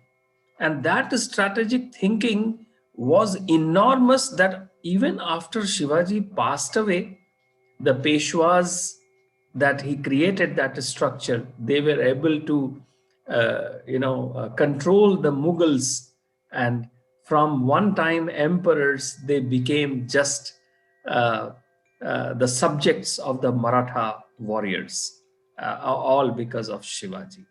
What Yes, are your memories? yes. I have read a lot in during my school and college days about Chhatrapati Shivaji, and he is remembered as a torch bearer of a good governance, as an accomplished administrator. Shivaji is also father of Indian Navy. Shivaji realized the importance of naval force in early stages and believed that it would keep them independent from foreign invaders like Dutch, Portuguese, British, and will also protect Konkan coast from pirates. So Shivaji Maharaj built a naval fort at Jagad. So that is a big contribution, and as you said that Shivaji and Maratha Empire played a big role in the decline of Mughal Empire. Uh, even they have captured north areas also. They are not limited to only Maharashtra. They have a big empire. So I think Yeah. that is something, and the impact of his administration and his valor still exists in our generation, and in our people really respect and adore the past which is being given by Shivaji Maharaj. Yes, I think you could not be more right. He was the one man responsible for the decline of the largest empire in this world in the modern history, the Mughals. And in an interesting part, Kanchan, that I read is that uh, the tallest, the mightiest of the Mughal emperor Aurangzeb, in whose time the Mughal empire was the largest empire on this planet, Shivaji did not let Aurangzeb sit peacefully on the throne of Delhi. Last 20 years of his life, Aurangzeb spent fighting the forces of Shivaji in the Deccan Plateau. And the mighty emperor of Mughals actually could not return to Delhi to enjoy the throne that he built to the heights that he had taken the Mughal empire. He could not enjoy the fruits just because Shivaji did not let him do it. And there are very few leaders in the modern history who have actually transcended one generation. And today, after almost 500 years or almost 450 years of his Shivaji's time, we are still inspired by that great man. Even after his passing, the Peshwas carried on, his children carried on, and wherever they went, they actually brought what you say, good governance, as you said. And they were, the offshoots of Shivaji's legacy is when we see in Rani Lakshmi Bai, we see in Tatya Tope, we see in Peshwas, we see in our Marathas in our army, and of course the great Indian Navy. So I think Shivaji and the leaders like him, they work like glue to the overall diverse nation like India, and that is something that needs to be cherished. It needs to be told, and I think that needs to be in. It needs to instill the self-respect that the British had actually taken out of us. Yes, there are few basic pillar he has strengthened. Like he was very tolerant and he was very beautiful ruler. He It's said that nobody can insult women during his era. of rule, and they were all treated very well. Women were educated. And now, when we talk about tolerance and dutiful ruler, it is said, I'm just quoting him. I've read it somewhere, so I'm just quoting Shivaji Maharaj, that he said, if a tree which is not a highly elevated living entity can be so tolerant and merciful to give sweet mango even when we hit by anyone, and being a king, should I not be more merciful and tolerant than the king? So when even during war, when he captured soldiers or kings, he used to treat them not mercifully, and that makes him great. And he also has lot of valor, lot of grit for war, because he also said to his men that never bend your head, always hold it high. So that kind of leadership, that kind of feel he generated among people, among his soldiers. And that is why, as you said, that the war tactics were very, very refined. And he has also done innovative military tactics, and he used the method by leveraging strategic factors like geography, speed, and it was used to be surprise defeat for more powerful enemies. So that makes him great. Yes, yes, Kanchan. And Shivaji is something that this country shall always remain indebted to, because the modern nationalism, if the start of modern nationalism can be said to have started from Shivaji's time, where he could think about this whole land mass as one nation and a community which believes in a certain kind of a governance and which respects its people and also focuses on the welfare.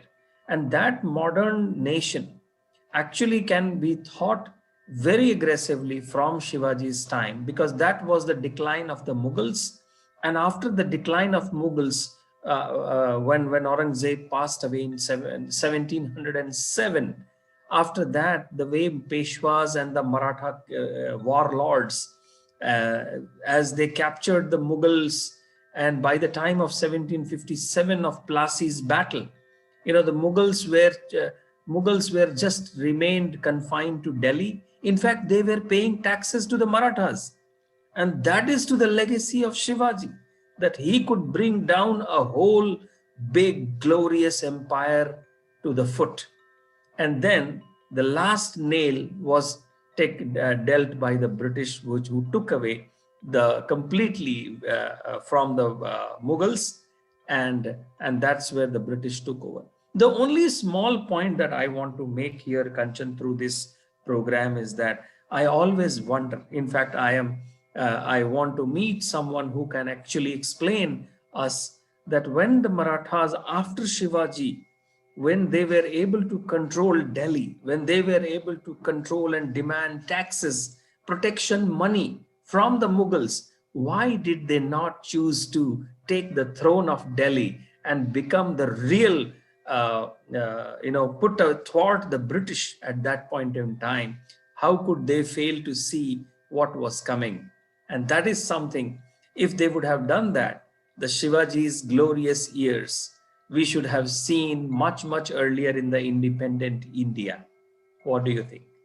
Yes, I think we are touching a very small aspect of great Chhatrapati Shivaji Maharaji, because we need, I think, more time to really discuss about the strategies of Maratha Empire, and how they got guidance when Shivaji was alive. And you know that though the legacy of Shivaji will never wither away, it will be here, because you know, for the first time, Shivaji paid the army, Maratha soldiers, for their service for throughout the year, which never happened before. So they were not treated as like people who you hire for the fight, but they were, that from 2,000 men, Shivaji created an army of 10,000 soldiers, and very small time, and that too it is a paid army, something which is like modern army, where we see the our India army is a paid army and a professional army. So that is something which is still going on in our army. A part of this guerrilla tactics which were invented and laid down, and of course there are some aspect of artillery teaching which has also been inducted in our modern Indian education. So that, I think, that is somewhere, the Shivaji's legacy will never go away, because we are so Yes. glued to this great personality that it's very difficult to really ignore him from our past. Exactly, Kanchan, and I think the lore, the folklore of Shivaji, the facts of Shivaji needs to be told as it is in our history books, in the schools, in the colleges, even in the management colleges, not only military colleges but also in the management colleges. How do you transform not just your small piece of company, but you must be able to transform? How do you do on a larger public? And I think in India has treated the modern India, the independent India has treated well Shiva Chhatrapati Shivaji Maharaj. And I think most of us who have learned about him should not just do the lip service of talking about him, but do something about him. In fact, take his legacy forward, learn about him. In fact, I'm surprised, Kanchan, that is still lot of the literature written during Shivaji's time is still is in Marathi, and it has not been translated into Hindi or English for us to read. And I think that is important to come out what happened. And there is no wonder that our National Defense Academy, NDA, is in Pune, which used to be the capital of Chhatrapati Shivaji Maharaj. Yes, and I feel that Shivaji was a great soldier. We can't, as I said, we can't be away from the impact, the impression of Shivaji Maharaj on our lives. And it is good. Even today, people uh, follow his ideas, and some the war cries like Jai Bhavani and Har Har Mahadev. All that become later on kind of independent for independence. There were slogans which were taken from these war cries. A part of this, I feel that Shivaji was not a king who was centrally devoted to himself or to Maratha. He fought for national. He fought nationalism, yeah, and he fought for India. And nationalism was the core aspect of his whole life, of his whole work, administration, and of course, fight. Yes, Kanchan, and more we talk about the great man, more we should be reminded about the idea of a nation, idea of a modern nation that he was able to at least perceive in his time. And he was at the peak of the Mughal Empire. He was able to stand, and he was able to actually make them tired enough from where the Mughals actually went into the downhill. And I think that is something the Indian army, the Indian military strategists, and they need to basically remind themselves, remember. It has to be taught to our students and children from the young age. And I'm not sure whether we have some interesting what do you say, television programs or any do you remember any Bollywood movie coming on Shivaji? Do you Uh, remember? Actually, lately there was a movie, but it was not mainly on Shivaji. It was about his general.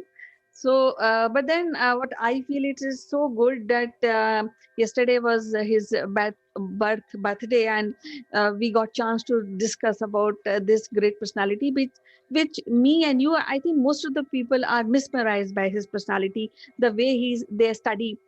in the school, the war, warfare, innovation in warfare. So that gives group. We are very excited to really know more about this, and I think people should read more about Shivaji and his administration, the way he used to conduct warfare. And of course, the great thing is that he always very concerned about the honor of women, and people who were not giving a due respect to women, they were severely punished.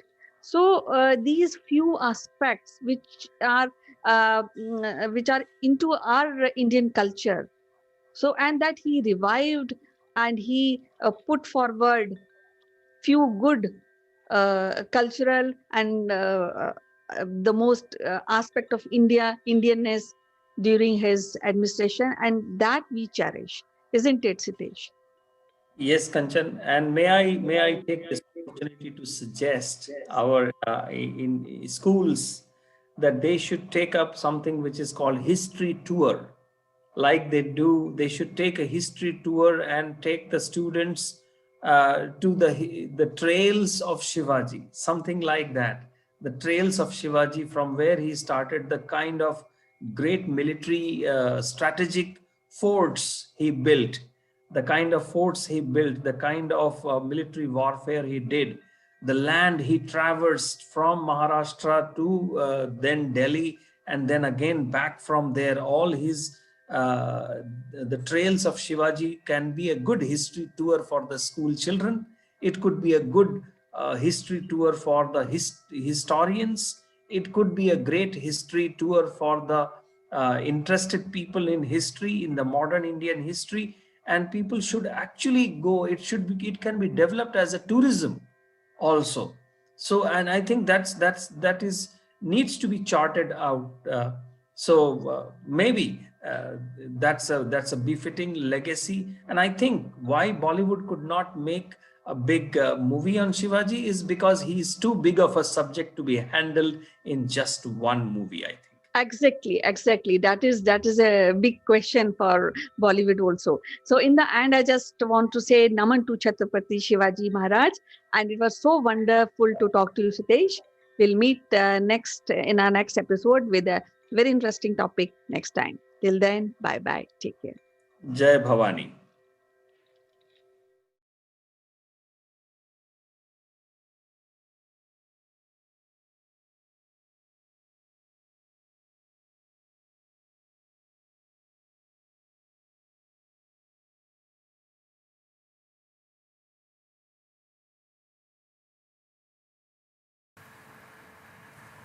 Hello friends, this is Chandra from Akulmach Technologies. Welcome to Top Brass.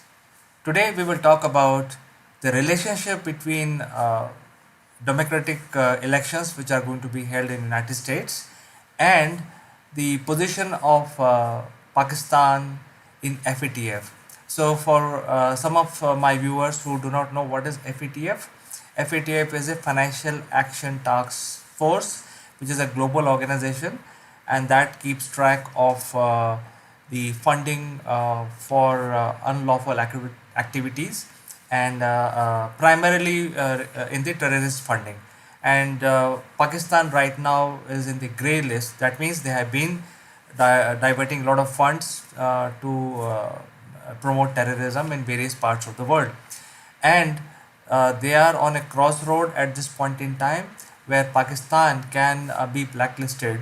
And once they are blacklisted, then their economy, which is already doing very badly, and the current president of current government has started the reforms, economic reforms. So if Pakistan slips down into FATF blacklist, the reforms will also will not be possible, and it will further go down, and it will become an anarchy sort of a situation in Pakistan. However, it is in interest of India to make sure that Pakistan goes into blacklist. At the same time, the President Donald Trump is coming to India, and he is also facing a election this year. Uh, so as part of his strategy, he has to get his Afghanistan story right in order to win the election there. And it is one of the most critical tasks that the government of United States has to do is to withdraw troops. So Pakistan plays a very vital role in enabling that situation.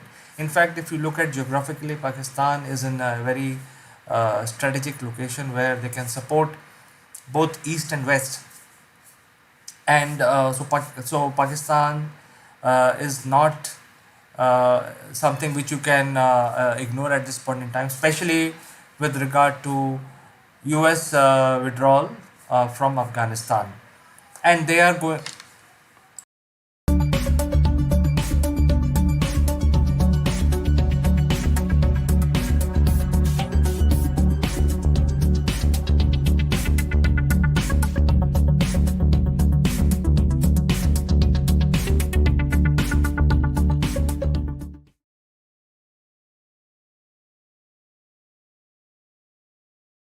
Hello, friends. Welcome to Akulmach Live, and I am Chandrakant.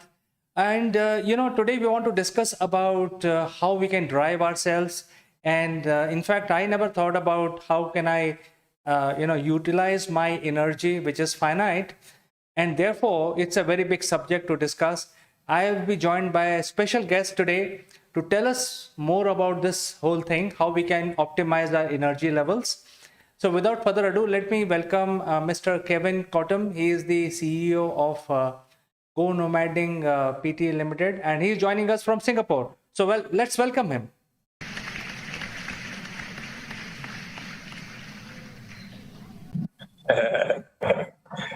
Drum roll.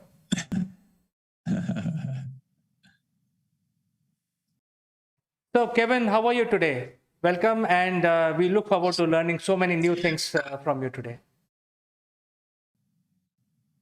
Yeah, I'm good, thanks. I just got off doing a webinar for PayPal, and we were talking about energy management actually because of Mental Health Day yesterday, and so yeah, it was very exciting to do so. So I'm happy.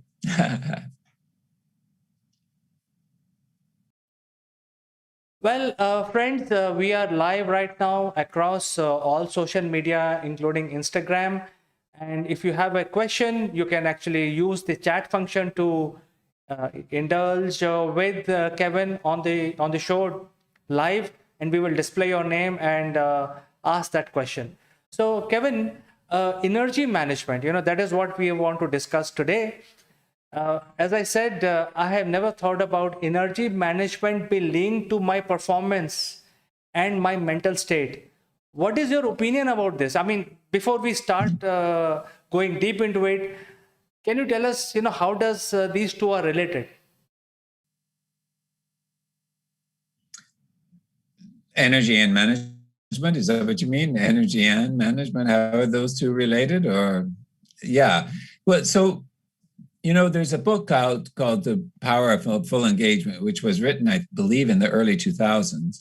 And it's by Tony Schwartz and Joe Lure. And so they say that energy, not time, is the fundamental currency of high performance, which I love this quote very much so. So it's talking about energy, not time, as a fundamental currency. So currency can be money, can be a river, can be a current. It's all of this it is a flow.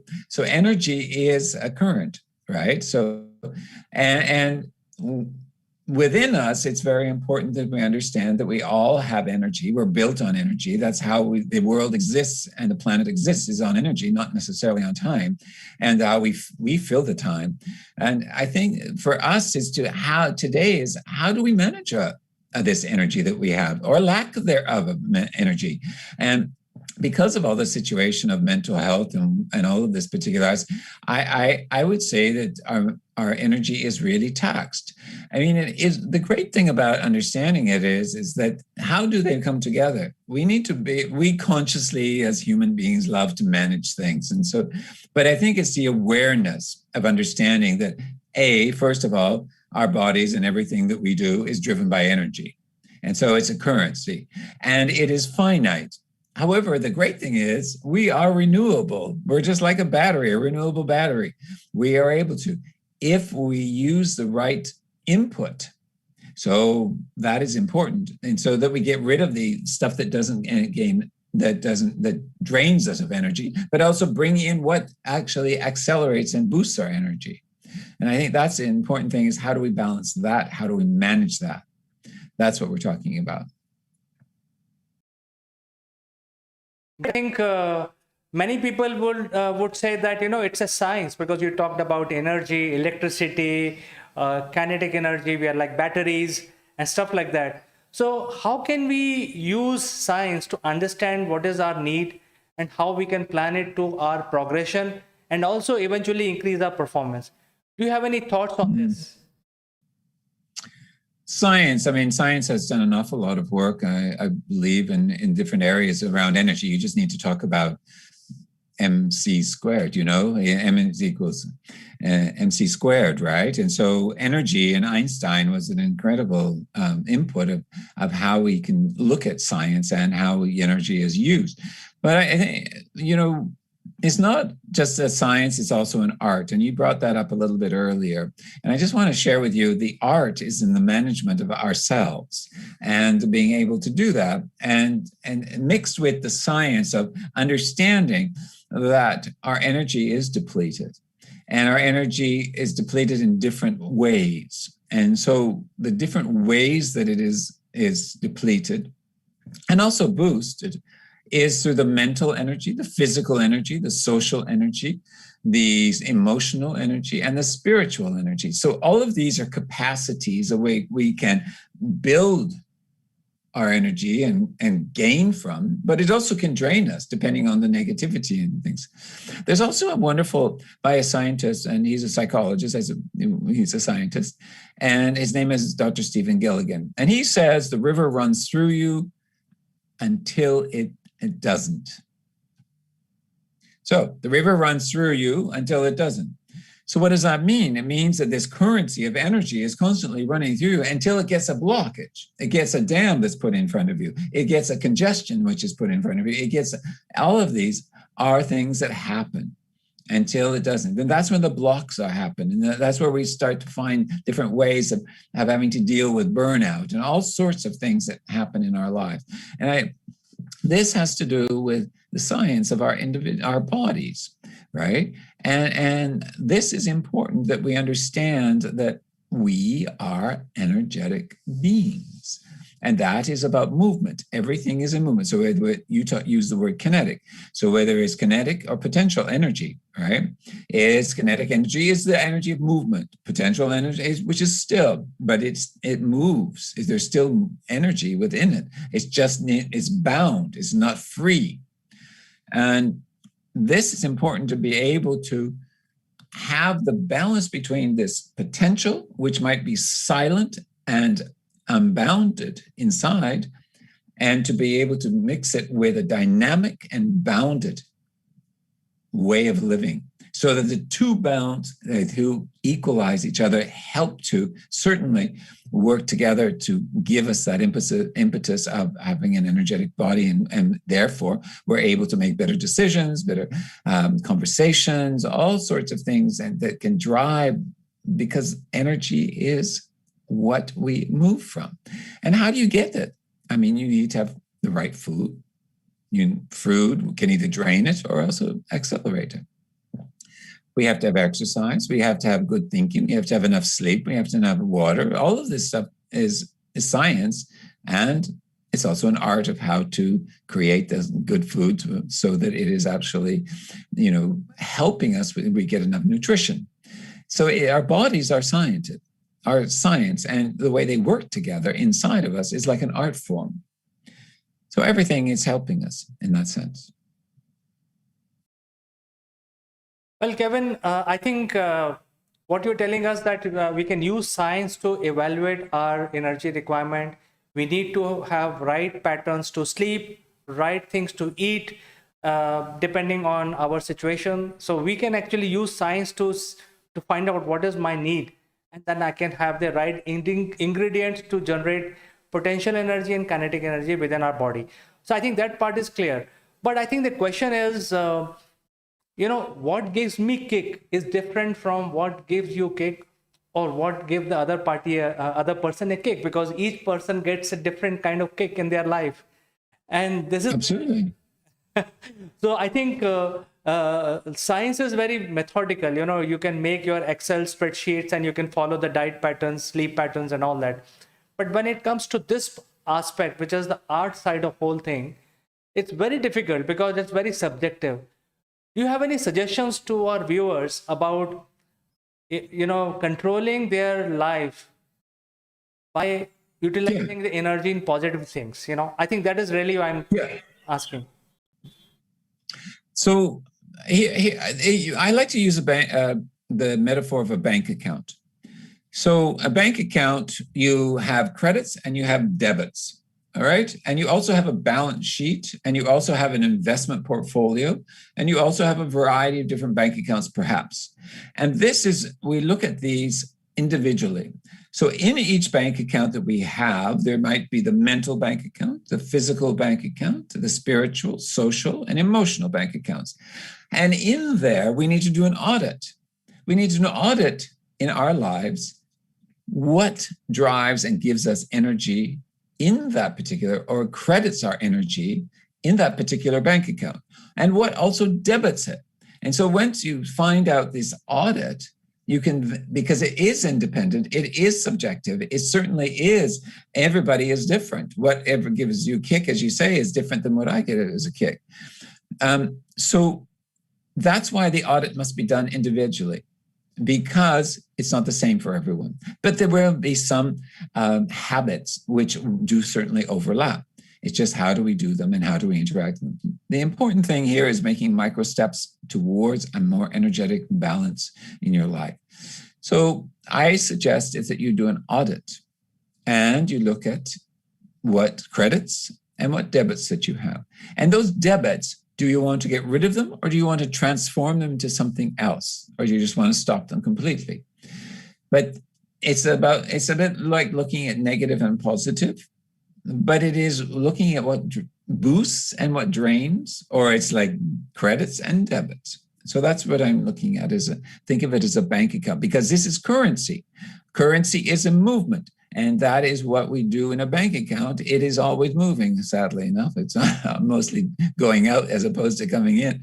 But the point here is that often at different times of our life, that more is going out and not as much coming in the way that we have energy and things that drive our energy. And that's where the mental health issues have increased, is because the debits are high at this point in time. We need to find lessen, and we need to find more things in our lives that will energize or credit our life.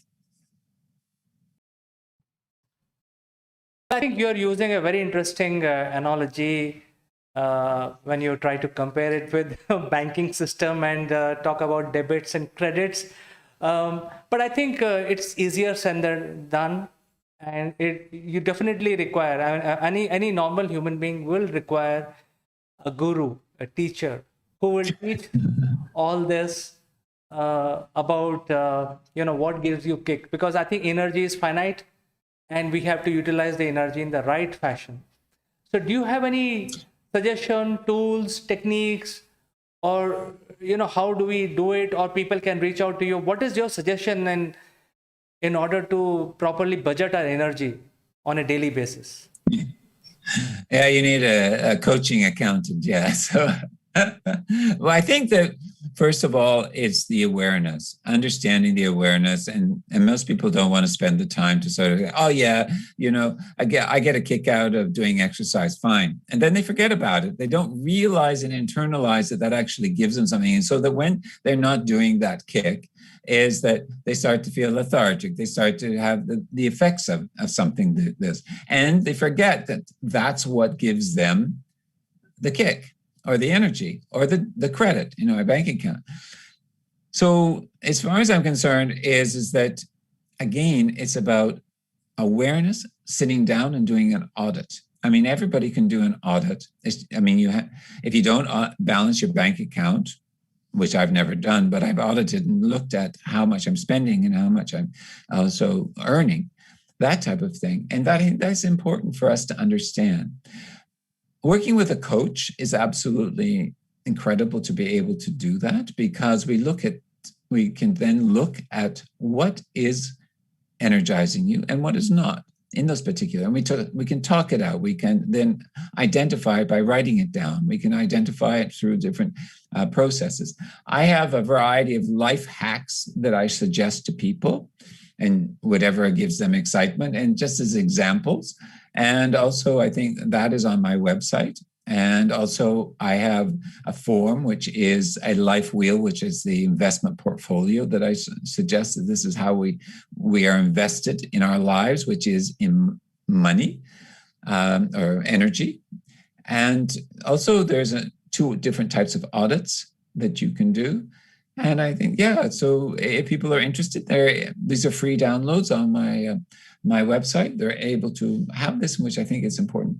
Just remembering also the mindset is something that's important that goes along with, because that's energy as well as everything is. And it's what will drive, it will drive you.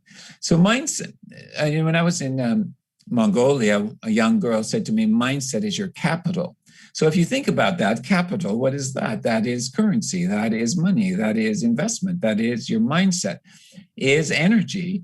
And it is also what will drive your performance in many ways. And that's why you need to know what drives it.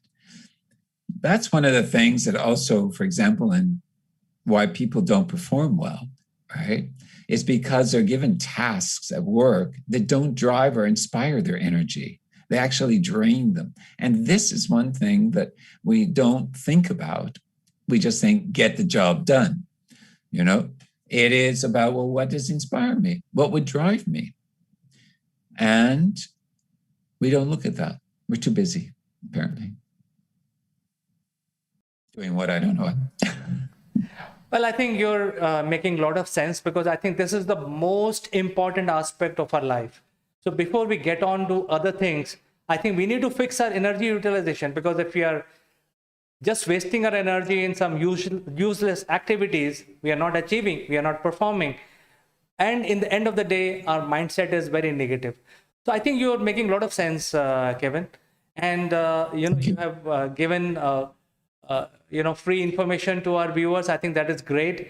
But just in case if people want to reach out to you just for this aspect of understanding how to utilize their energy, is there a place they can write to you? I mean, they can write to us. We will make that connection happen. But they can also... Yeah, and they can make the connection through you, Chandra, or they can also connect with me at my website, or which also they can connect with me at info@kevincottam.com.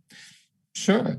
And my website is www.thenomadicmindset.com. And so happily, if you want to be able to connect with me, I'm grateful to chat, share. In fact, I really loved today's discussion. It opened up my mind. I think that is one more aspect that we should think through before taking up any task during the day. Apart from checking our mails and checking our calendar, I think this is something that we must also do. And you also use very powerful word today, which is audit of energy, which is finite. So Kevin, thank you so much for giving us all this information and knowledge. We will catch up with you in the next one. Great. Thanks enough a lot, Chandra. I'm really happy to be here and sharing.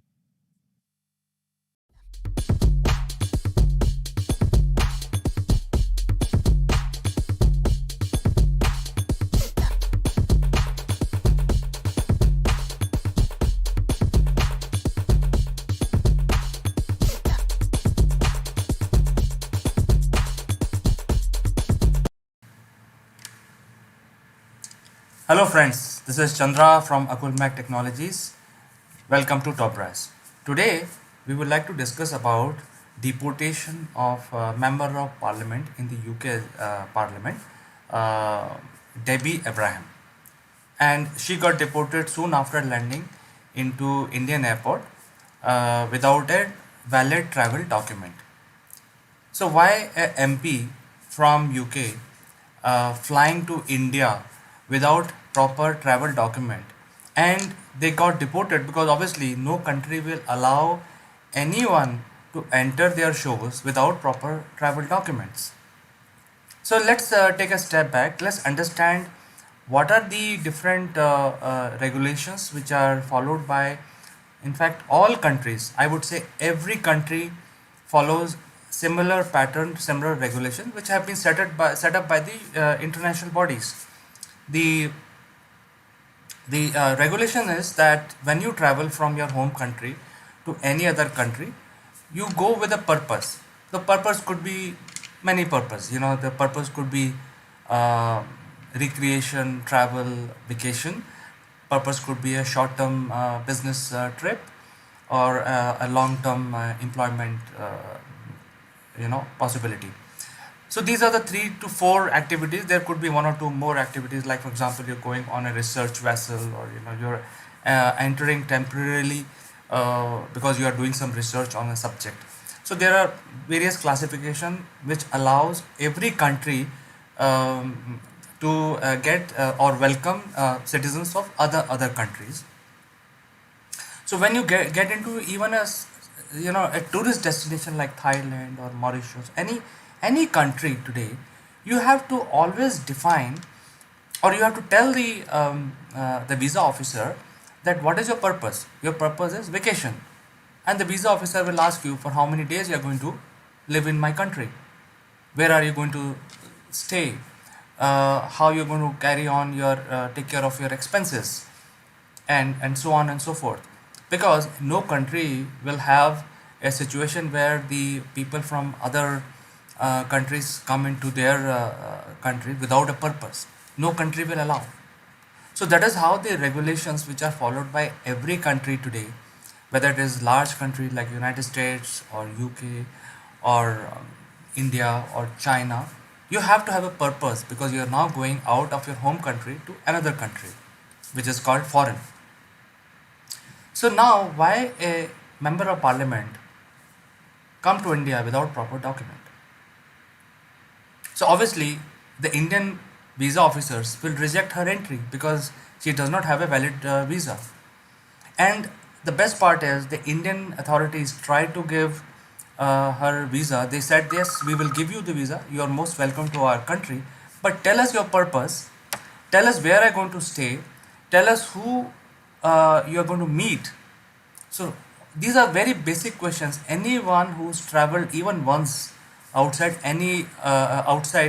from their home country to any foreign land should have answers to these basic questions. And see the arrogance of this person. She says, I don't know anyone, and I do not know where I'm going to stay. I will find, but you give me the visa. So my friends, the point is how any country, a sovereign country, accepts this kind of narration and grant visa to somebody who comes without a purpose. After all, you are a UK citizen. You are entering a sovereign country like India.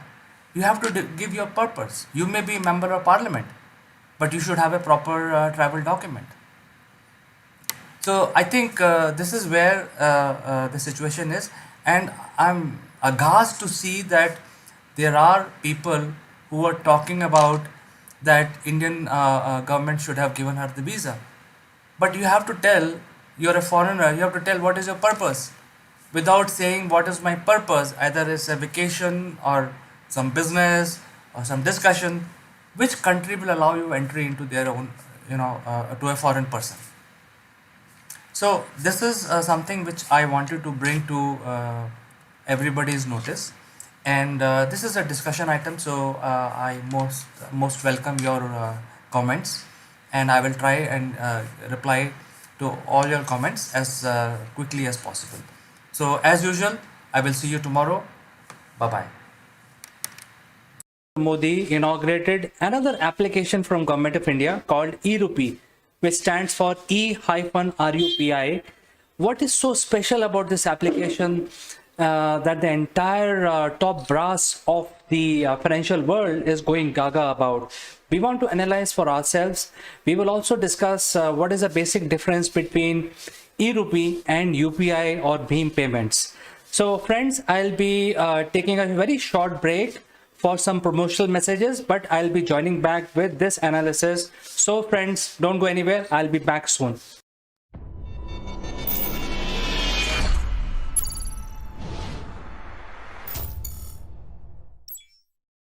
Friends, have you ever wondered that making a lasting impression online is similar to landing on the moon? If yes, we have a solution for you. Akulmach Genius program will help you prepare for your upwards trajectory towards success in the digital world. Our program consists of 12 unique tailor-made sessions of 1 hour each, spread over 6 weeks. Akulmach Genius program provide you practical knowledge about how to optimally use online video platform with lights, action, camera, as well as crash course in using virtual screens. The program also includes a session on the grooming and online etiquettes, which are important for running your online sessions and webinars. At the end of the program, our participants would be allowed to make their own videos, which will be published on a very popular business channel called Akulmach Live. This will provide global recognition to all our participants. If you like what you hear, then using the link in the description below, join the program straight away or visit www.akulmach.com and click on Genius program to know more. Welcome back friends. Taking the first step towards having a digital currency in India, Prime Minister Narendra Modi launched an electronic voucher based digital payment system called e-rupee, E-RUPI, yesterday. The platform has been developed by National Payments Corporation of India, NPCI, in partnership with Department of Financial Services, Ministry of Health and Family Welfare, and National Health Authority. This is a person-specific and purpose-specific payment system. It is so unique. But how does this e-rupee work? E-rupee is a cashless and contactless digital payment medium which will be delivered to mobile phone of the beneficiaries in the form of SMS or a QR code. This will essentially be like a prepaid gift voucher that will be redeemable at specific centers without any credit card, debit card, mobile app, or internet banking. E-rupee will connect the sponsors of the services with the beneficiary and the service provider in a digital manner without any physical interface. Now the big question is how these vouchers will be issued. The system has been built by NPCI on its UPI platform and has already onboarded banks that will be the issuing authority.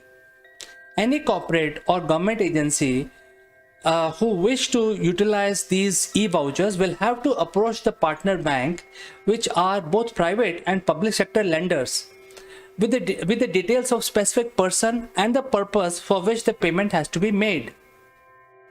The beneficiary will be identified using their mobile numbers, and a voucher allocated by the bank to the service provider in the name of the given person would be issued and be delivered to that person only.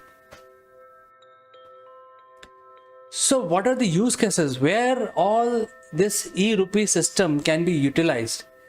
E-rupee is expected to ensure a leak-proof delivery of welfare services.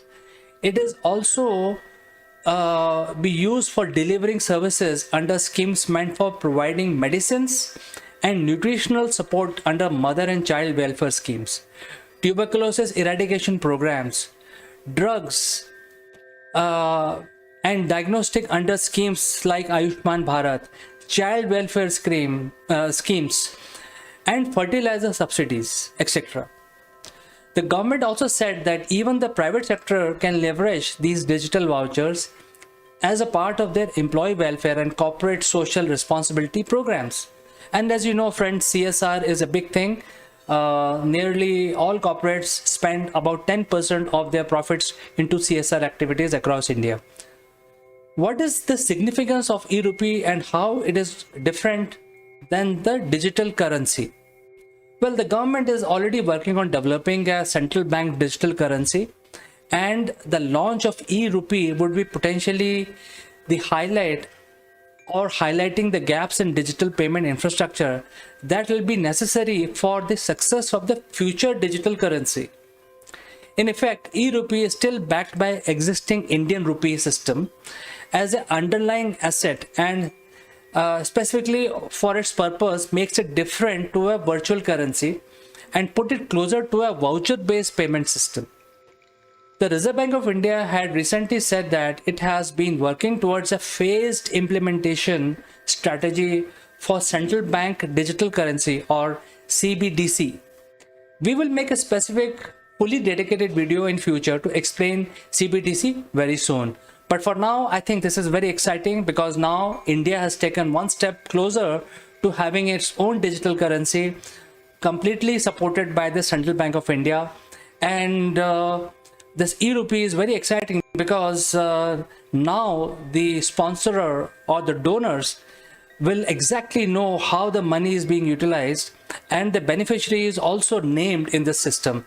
So friends, do write in your comments on this one, and I'm very excited about these changes that the Modi government is doing with regard to engaging new ways of deploying the digital currency systems in India. So friends, I will end my video here and look forward to your comments.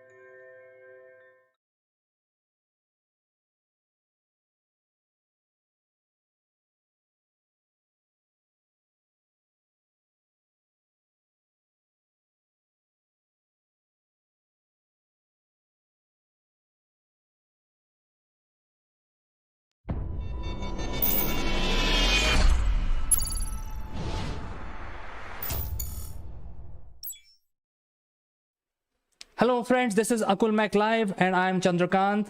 Today's discussion is going to be very interesting. It's about senior executives validating, cross-checking their corporate health as well as their mental health situation with a well-known global guru. And this has to be done while maintaining a bit of secrecy. So how this whole process works is the matter of discussion today. Before we start our discussion, I must tell you there is a giveaway in our show. Stick around to this very interesting show.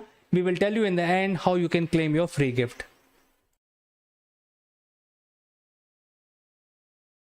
Welcome back friends, and in today's discussion we want to basically touch upon the very important subject about therapy for senior executives. And to discuss this particular important subject, I have a very special guest in the studios. His name is Mr. Mike Bradley. He is the Group CSO of RHF and Scale Up Arena, and he's joining us from UK. So without further ado, let me present Mike to you. Good afternoon, Chandra. How are you? Just enjoyed your lunch? Of course, Mike, all is well. This wretched virus has also started reducing a little bit in India, and we have just started the great Indian summer. The temperature is almost touching 40, so we are enjoying the heat. Right, yeah, very nice. So you don't need to cook on an oven. You can just cook on the bonnet of your car now. All we have to do is just step out of the house. There you go. So I think the subject is quite interesting, and that is the related to the mental health of the senior executives, and how we all can be therapeutic to our own lifestyle, and how we can improve our mental health attitude towards others. So over to you, Mike. What do you want to say on this subject? Yeah, well, not just mental health, mental and corporate health. I've been running this session for executives, board members. I tend to do it one-on-one because it's quite a, I also call it the executive therapist chair. It's sort of taking a couple of hours out to take stock And I think quite often we can get so intent on our concerns in the business that we actually forget to sort out the wood from the trees, as we say. So take stock of where we're at. What are the key things we need to be focusing on? Are we focusing on the right things, etc., etc.? So for me, and I found I've had very good responses to this. And the nice thing is you can do it over the virtual meetings as well.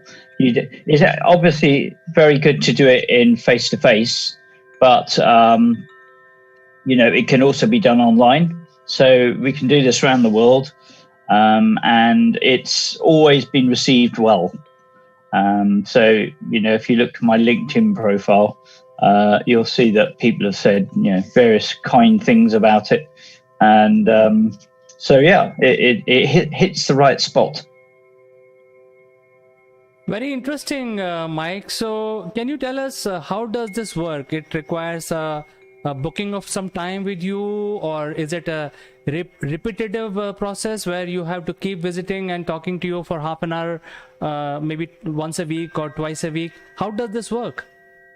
Well, basically, there's an initial session. If it's a one-man founder executive, I recommend, obviously we have an ongoing start with an ongoing dialogue, but we start with a 2 to 2.5 hour session. If it's a board of directors, I do them individually because I call it anonymized brainstorming. It takes the politics out of the situation.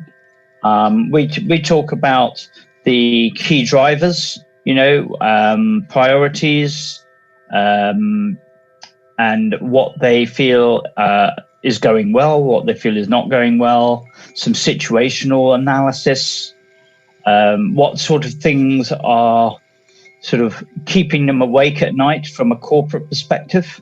What are the things that they wake up in the middle of the night and think, oh my goodness, I'm not happy about that. So we talk about all those sort of things. The idea being we then come through this sort of what I call the triple I process, which is ideation, thinking of ideas, incubation, and implementation. So after the session with each of the individuals, if it's a team, you've got a number of key ideas and thoughts and options, and then we bring it together for a group feedback session if it's a board.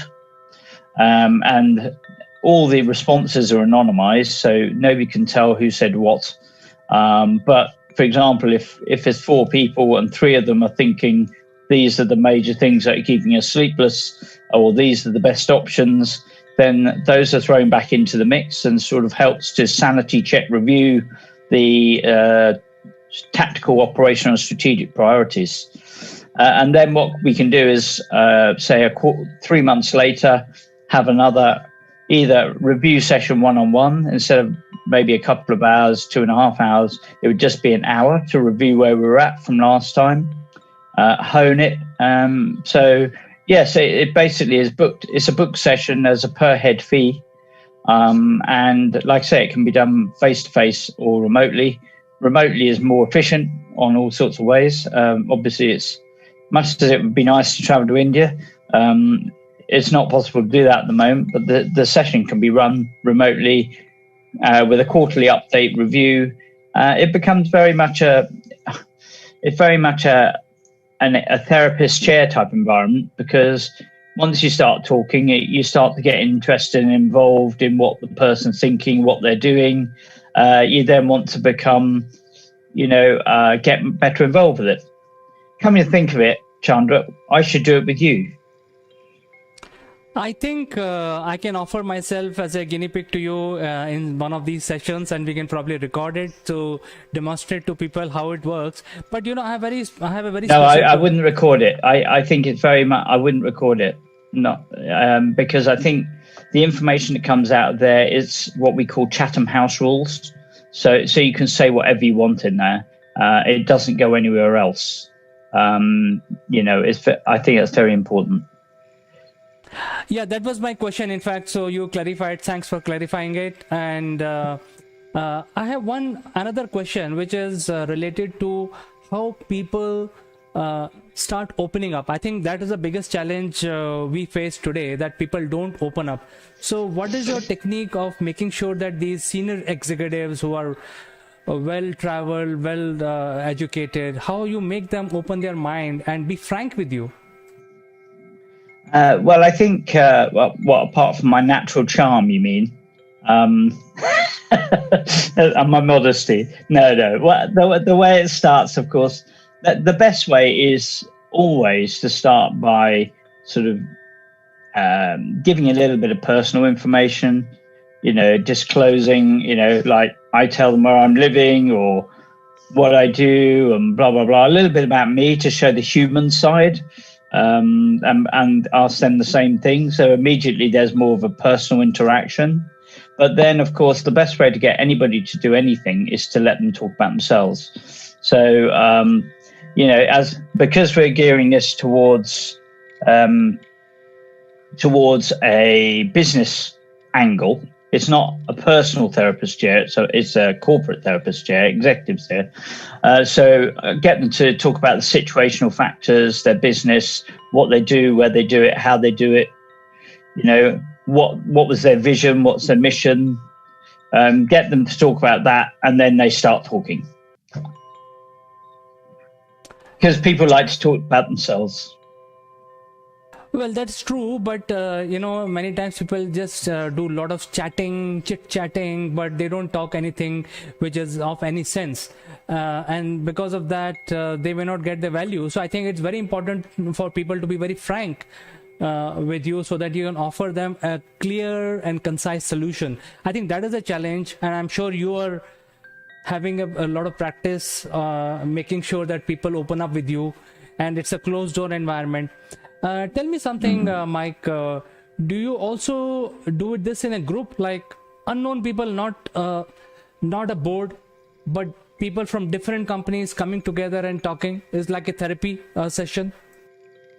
What we can do, and what I have done, is have the same sort of approach, but talk around a particular subject.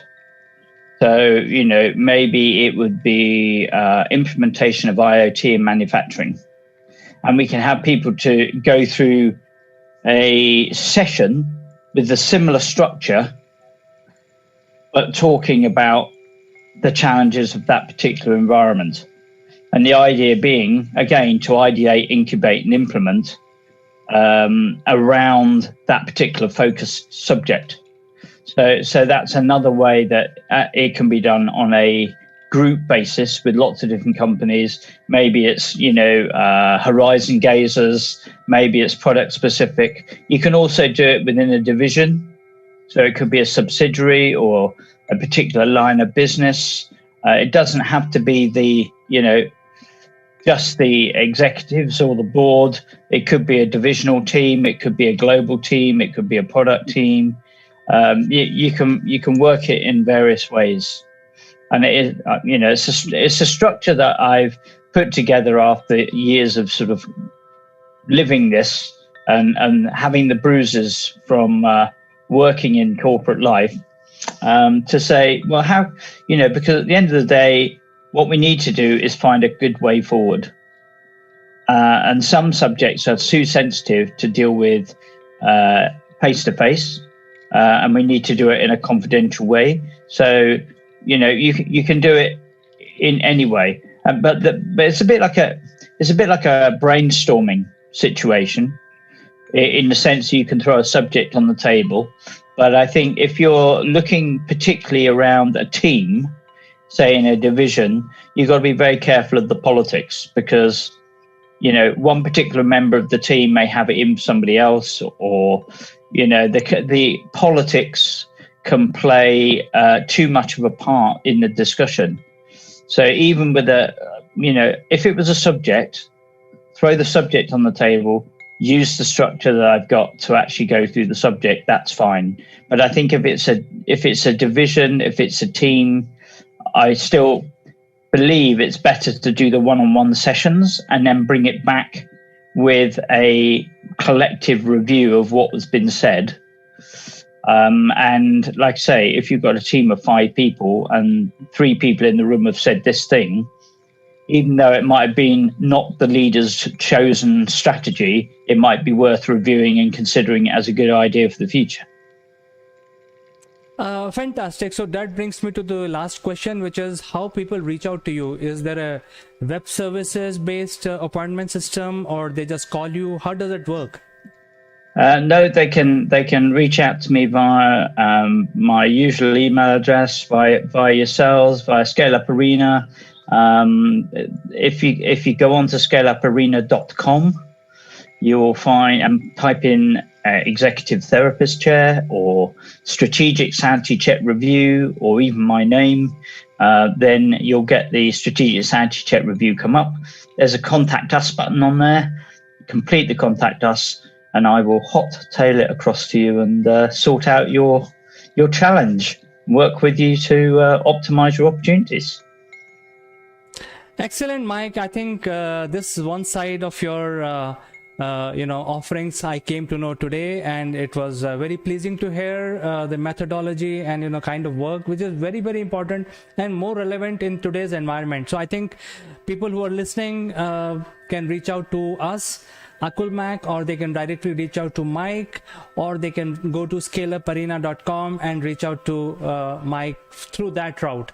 So and what I will say as well, Chandra, is if somebody comes through and says that they've come via Akulmach, I will give a 20% discount on the pricing. Excellent. So I think this is an offer which if you're using Akulmach as a reference point, you will get 20% discount. So people who want to leverage this particular offer, they can. And Mike, it was lovely talking to you today. It was my pleasure, and probably we can have a session sometime this week or next week. But Yep. I'll catch up on our shows at the same time, on the same Yep. subject. We'll schedule a 90-minute, and I'll go through it with you. We'll do an executive therapist chair for you, Chandra. And I'll see those furrow brow release afterwards. Sure. Look forward to it, Mike. Pleasure to talk to you as always. Bye-bye. Bye. We have some unique Akulmach memorabilia which will make you look outstanding. The graphics on these corporate gifts are based on the global best business practices. To become recipient of one of these gifts for free, you have to watch this video till the end and provide your valuable comments. Or you can also share your experiences. The person who makes the best comment would be chosen to become a recipient of these beautiful Akulmach gift, absolutely free, delivered to your doorsteps. The winner would also get a chance to be invited live as a distinguished panelist during our next video. What are you waiting for, friends? Please subscribe Akulmach and smash that like button.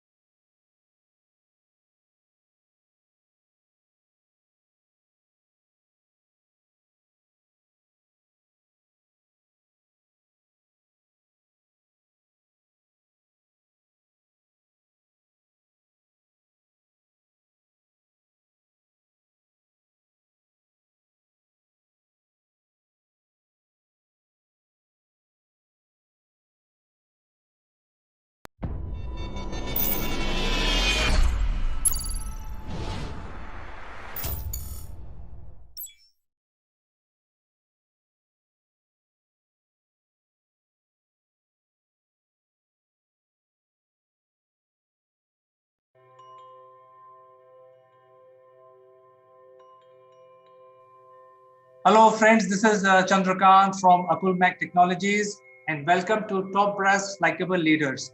Today, ladies and gentlemen, I have a very distinguished personality on the show. His name is Mukesh Narasimhan Murthy, and he joins us from Bangalore. So he has a long career of 2 decades. He is very well known in the startup fraternity. He has been a serial entrepreneur, so many of us knows who are part of the industry. but I think we will learn more about him when we bring him on in the discussion. So without further ado, let me present Mr. Mukesh Narasimhan. Thank you, CK. I appreciate it. I'm glad to be part on your show. It is a pleasure, Mukesh. In fact, I know you a little bit, and I would like to know more about you. And the viewers definitely would like to know more about you. And this is an interactive session, so viewers can also interact with you. So you had a very long career, Mukesh. You had, you worked with the corporate tier one companies, and then you have been a serial entrepreneur for almost like 2 decades. Would you like to tell us your story, how it all began, and what inspired you to become an entrepreneur? All right. I would like to start from saying that I'm a Bangalorean. I've been a Bangalorean all my life. And, in Bangalore, the IT environment started pretty early. In fact, it started blooming from Bangalore. So that is something that it is more of a childhood dream to be part of the technology front. So that's pretty much what made me and my aspirations to get into the technology aspect and the forefront. And I was working with IBM, Hewlett Packard, and these are the organizations that gave me the bigger insight to get into global technology solution delivery. So that's pretty much what takes me and brings me here. So I think you have been a very modest person also, even though you have achieved too many things in life. But I think we will learn more about you. You have been in Absolutely. You have been in the industry for almost 2 decades, 2+ decades, and in last 2 decades we have seen so many transformation happening. Would you like to throw your opinion or tell us more how you handle these transformations? See, the digital transformation absolutely is a wonderful thing that happens to each one of us on a day-to-day basis, I would say. It started off with Windows to start with, the early days of the technology. And that's what brought in a lot of people closer in terms of uh, assembling of computers, I would say. So that is something that people started with. And later it became small businesses, medium businesses, and large enterprises.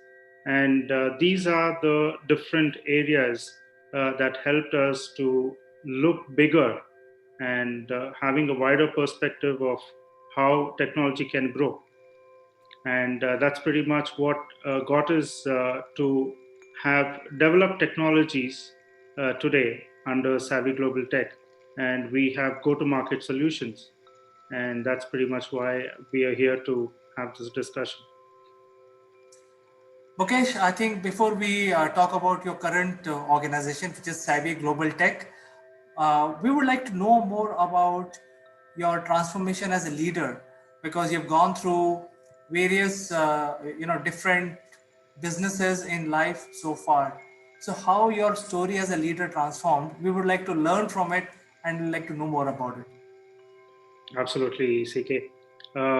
It started off with me being into training, which is a part of learning and development in IBM. So, starting to interact with peer engineers, recruiting them, and making them fit to market, training them for on different technologies. So, those are the different aspects that gave us an insight on how different functions in an enterprise organization work, and how to make individuals ready for those different levels that each one of them belong to, or they've been asked to fit into. So gives us a very wide perspective of what is the market need. And today it is very important that we will have to give what the market specifically want. So those are the areas where we need to really focus on to make sure we're able to fit the technology to what the market specifically asks. All right, Mukesh. So, Sorry. So coming from there, it became larger to having more responsibilities on the shoulders, and I was part of a larger enterprise called as Swish Home Theater and Automation. So that pretty much gave a bigger perspective in terms of handling larger audiences or clients, I would rather say, to fulfill their requirements. So from there on, for 15 plus years, giving audio, video, and technology automation solutions, uh, I learned in the as the organization grew, and how to handle international clients, how to handle technology solutions, how to integrate them, how to forfeit for their requirement, and then thereon got into technology aspects of solutions on artificial intelligence and blockchain and augmented reality. So these are the areas which blew into the market in the last recent years. So that's pretty much what gave me a thought in bringing all of these technologies together under one umbrella to put together Savvy Global Tech. So, since we are talking about these buzzwords of the industry, which is IoT, transformation, and machine learning, etc., and now you're talking about Savvy Global Tech, would you like to give us more information about, what your current organization is all about? Our current organization is all about providing the trending technologies, is what we call. We have different verticals, and this pretty much brings in uh, my experience in the last 2 decades that I have collected to put it under one single umbrella to make sure that we are a one-stop technology solution uh, for our clients, so they don't have to really look into the market for different solutions and different people. So we are able to give them end-to-end solutions. Fantastic, Mukesh. So now going back to your personal journey and your evolution as a leader, I would be very, very interested in knowing some of your key achievements which you cherish. Every leader has certain achievements and certain things they hoist their flag, and they get the feeling of pride. So would you like to share some of your achievements with us so that we can get inspired by those deeds of yours? Absolutely. In fact, we started off with designing solutions on artificial intelligence, both in two different areas. One in technology perspective for industries, and the second one in the healthcare. And these are the two different aspects of the areas that the market is focusing on, especially considering the pandemic situation. We're glad to mention about one of the technologies, which is called as Artex, which is a solution, in fact, based on artificial intelligence on medical healthcare solution for COVID. So this pretty much is an AI-based solution that our team has developed in making sure that we are able to take an X-ray of a patient, and through which we can detect through the lungs signatures uh, whether the individual patient has COVID or not. So these are some of the tech end solutions that we have developed, the one among them. And apart from which, we've also developed another artificial intelligence based solution for industries, and where people are working on a day-to-day basis, even, but the industries can't stop because those are factories, and people, there has to be a human interaction with the machines.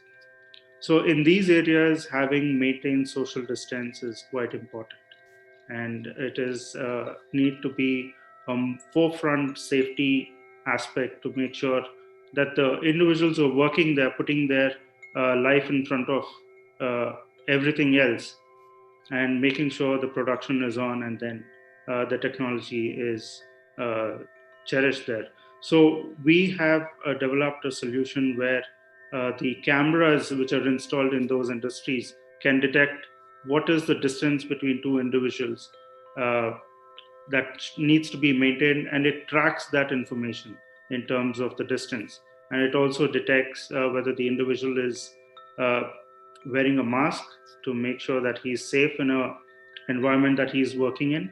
And those are the kind of solutions that we have developed, and these are the go to market solutions that we have ready. So Mukesh, from the sound of it, it looks like very, really high tech, applications, and I think almost 100% of the industries, small, large, and medium, all of them require this kind of application. So I think with this, we wish you good luck, and we will cover the application sometime again in future. But for today, I will come back to your leadership qualities, and as the time is limited, we would like to know more about what could be your message to the budding entrepreneurs in order to become a great leader. Good question, CK. This is one of the very frequently asked questions, I would say, and it is one of the most important questions. This would help a lot of entrepreneurs to have a steady and strong foundation. And what really builds that foundation is a few things that I would like to mention here. One, uh, having a leadership in today's world is one of the very key things. So, here, what I would mean by saying that is the personal connect with the technology that we are trying to build. The personal connect is completely missing out. So, the forefront thing that we would need is to make sure that we maintain the same kind of personal relationship with individuals to build the network. And the network actually is the foundation for building any organization or a company. So it is important that along with the right foundation, the right connects that we get into in the market, and the right networking, and the personal trust that we have with each individual, and build that networking into a larger avenue to make sure that we are able to reach out to global leaders. And once we are able to reach out to global leaders, that's where we are able to offer the technology solutions to make sure it is more cherishing for each one of them to apply it in their own areas. So the very simple thing here is the personal connect is what I would say, which is completely missing out in the digital world. So I think your message is very loud and clear. What you're saying or asking entrepreneurs to do is basically lead from the front, build your network, get known in the market, and not depend on your juniors. So basically, you're trying to say that, hey, you have to do what you're doing and make sure that you become a role model for your company. So I think it's a great learning for all of us. Um, so my next question would be to take your inputs about the changes in the industry. Mukesh, in last 2 decades, we have seen so many changes, at least 3 to 4 times drastic changes we have seen in the industry.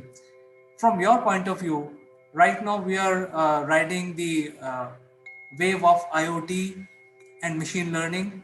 Um, from your point of view, after 5 years or 3 years in future, where do you see our industry going and how it is changing? The future of today's technology is going to be part of healthcare. We've already started to see that.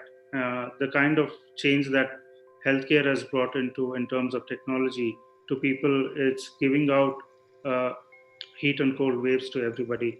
And it's pretty much difficult for anybody to absorb such a change. And that is the reason why, even under the current scare or the pandemic situation, that we all are having a tough time to address the constant change that has been happening to us on a day to day basis.